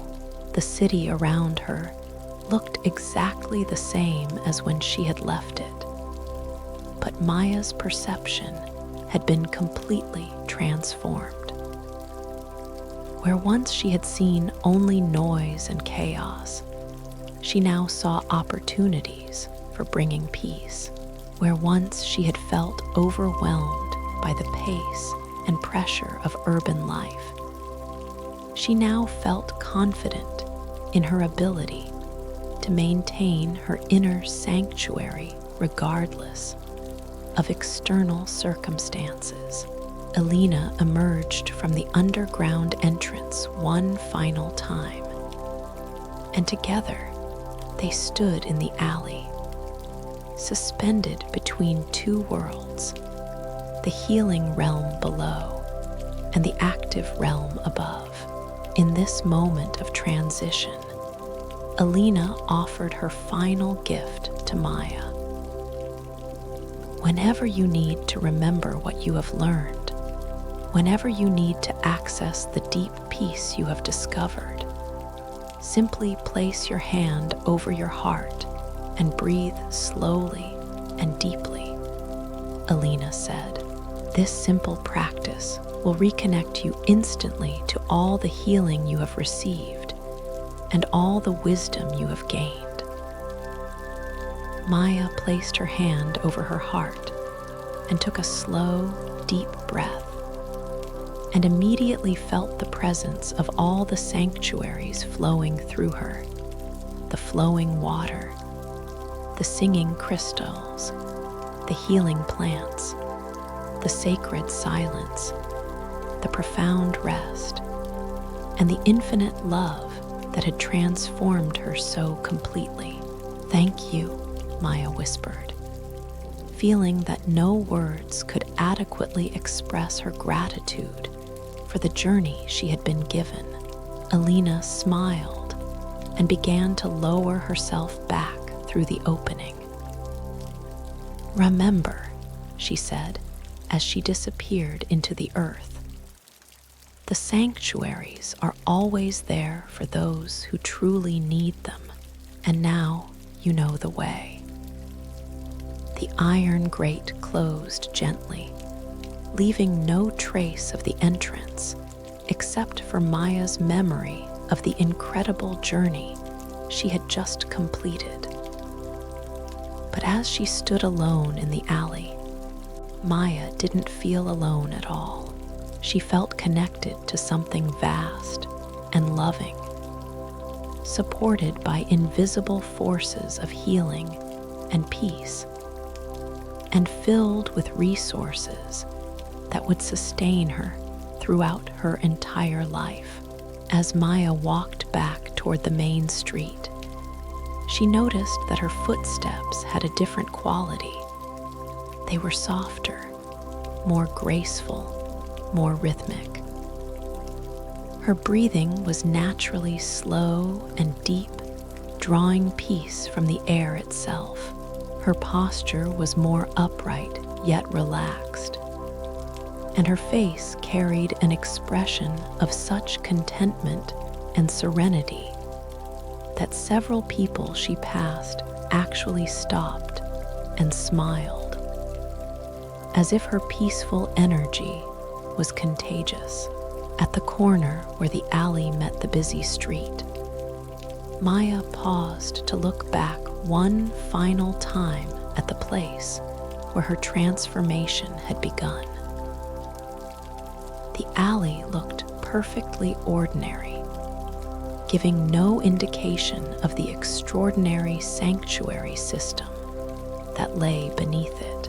But Maya knew that appearances could be deceiving, and that the most profound treasures were often hidden in the most unlikely places. Turning toward home, Maya began walking through the city with completely new awareness. The noise that had once stressed her now seemed like a complex symphony with its own rhythm and beauty. The crowds that had once overwhelmed her now appeared as communities of fellow souls, each one carrying their own dreams and struggles, each one deserving of the same love and compassion she had learned to feel for herself. As she walked, Maya found herself naturally radiating the peace she had discovered, and she began to notice its effects on those around her. A stressed businessman walking quickly past her seemed to slow down and breathe more deeply after their brief encounter. A mother struggling with crying children appeared to find more patience and gentleness after Maya's peaceful presence touched their space.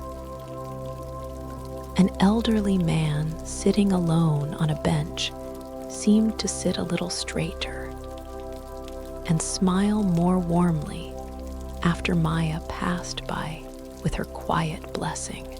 Maya realized that this was how the healing spread, not through grand gestures or deliberate efforts, but simply through the natural radiation of peace that occurred when someone had truly found their inner sanctuary.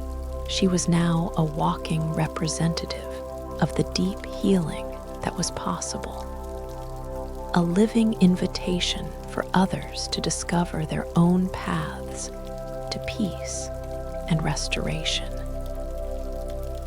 As the evening light began to fade and the city settled into its nighttime rhythm, Maya felt completely at home in her own skin for the first time in years. The stress and tension that had driven her to seek help had been completely transformed into wisdom and strength. The restlessness that had once plagued her had been replaced by a deep sense of purpose and contentment. But perhaps most importantly, Maya understood that her journey was not ending, but beginning. The healing she had received was not a destination, but a foundation for a life of deeper service, greater love, and more profound peace than she had ever imagined possible. That night, as Maya prepared for sleep in her own bed above ground, she used the practices she had learned in the Chambers of Deep Rest to create optimal conditions for healing slumber. As she settled into sleep, she felt the presence of all the sanctuaries supporting her rest, ensuring that even her dreams would continue the work of integration and healing. In her dreams that night, Maya found herself back in the sanctuaries, but now she was one of the guides, helping other weary souls discover the healing and peace that awaited them in the depths of the earth.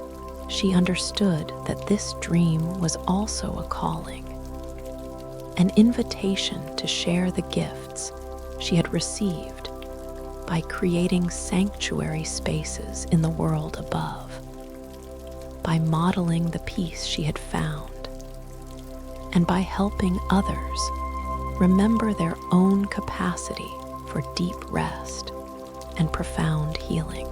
When Maya awakened the next morning, she felt more rested and restored than she had in years. The sunlight streaming through her windows seemed more golden and beautiful. The sounds of the awakening city seemed more musical and alive, and her own body felt like a perfect vessel for expressing peace and love in the world. As she began her day, Maya carried with her the unshakable knowing that true healing was not only possible, but inevitable for anyone willing to create the right conditions for peace and restoration. The underground sanctuaries had taught her that these conditions could be created anywhere, in a busy office, crowded subway, a stressful family gathering, or any other challenging environment. All that was required was the willingness to go deeper, to seek the sanctuary that existed within herself, and to trust that the same healing forces that had created the underground sanctuaries were always available to support and restore anyone who called upon them with sincere need and open heart. Maya's journey had ended where it began, with a single step taken in trust toward the possibility of deeper peace. But now, she understood that every step she took, every breath she drew, every moment she lived could be an expression of the profound healing and restoration that she had discovered in the depths of the earth. The sanctuaries continued to exist beneath the city, ready to welcome new seekers when the time was right.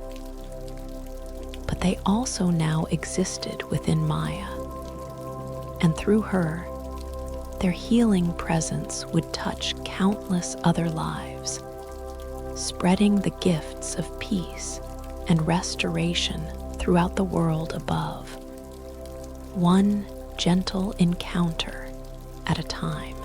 In this way, the circle was complete, and the cycle of healing continued, ensuring that the ancient wisdom of rest and restoration would never be lost, but would continue to flow through willing hearts into a world that desperately needed the gifts of deep peace and lasting healing.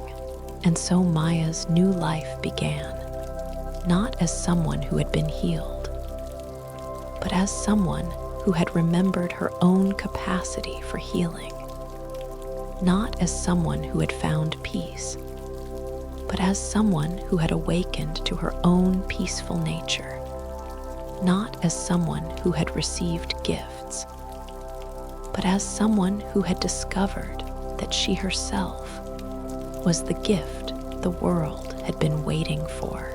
The underground sanctuaries pulsed gently with their eternal rhythms of healing and restoration, ready to welcome the next weary soul who would find their way to the iron grate in the narrow alley, ready to offer their timeless gifts of peace to anyone willing to descend into the depths of healing that awaited in the sacred spaces beneath the surface of ordinary life.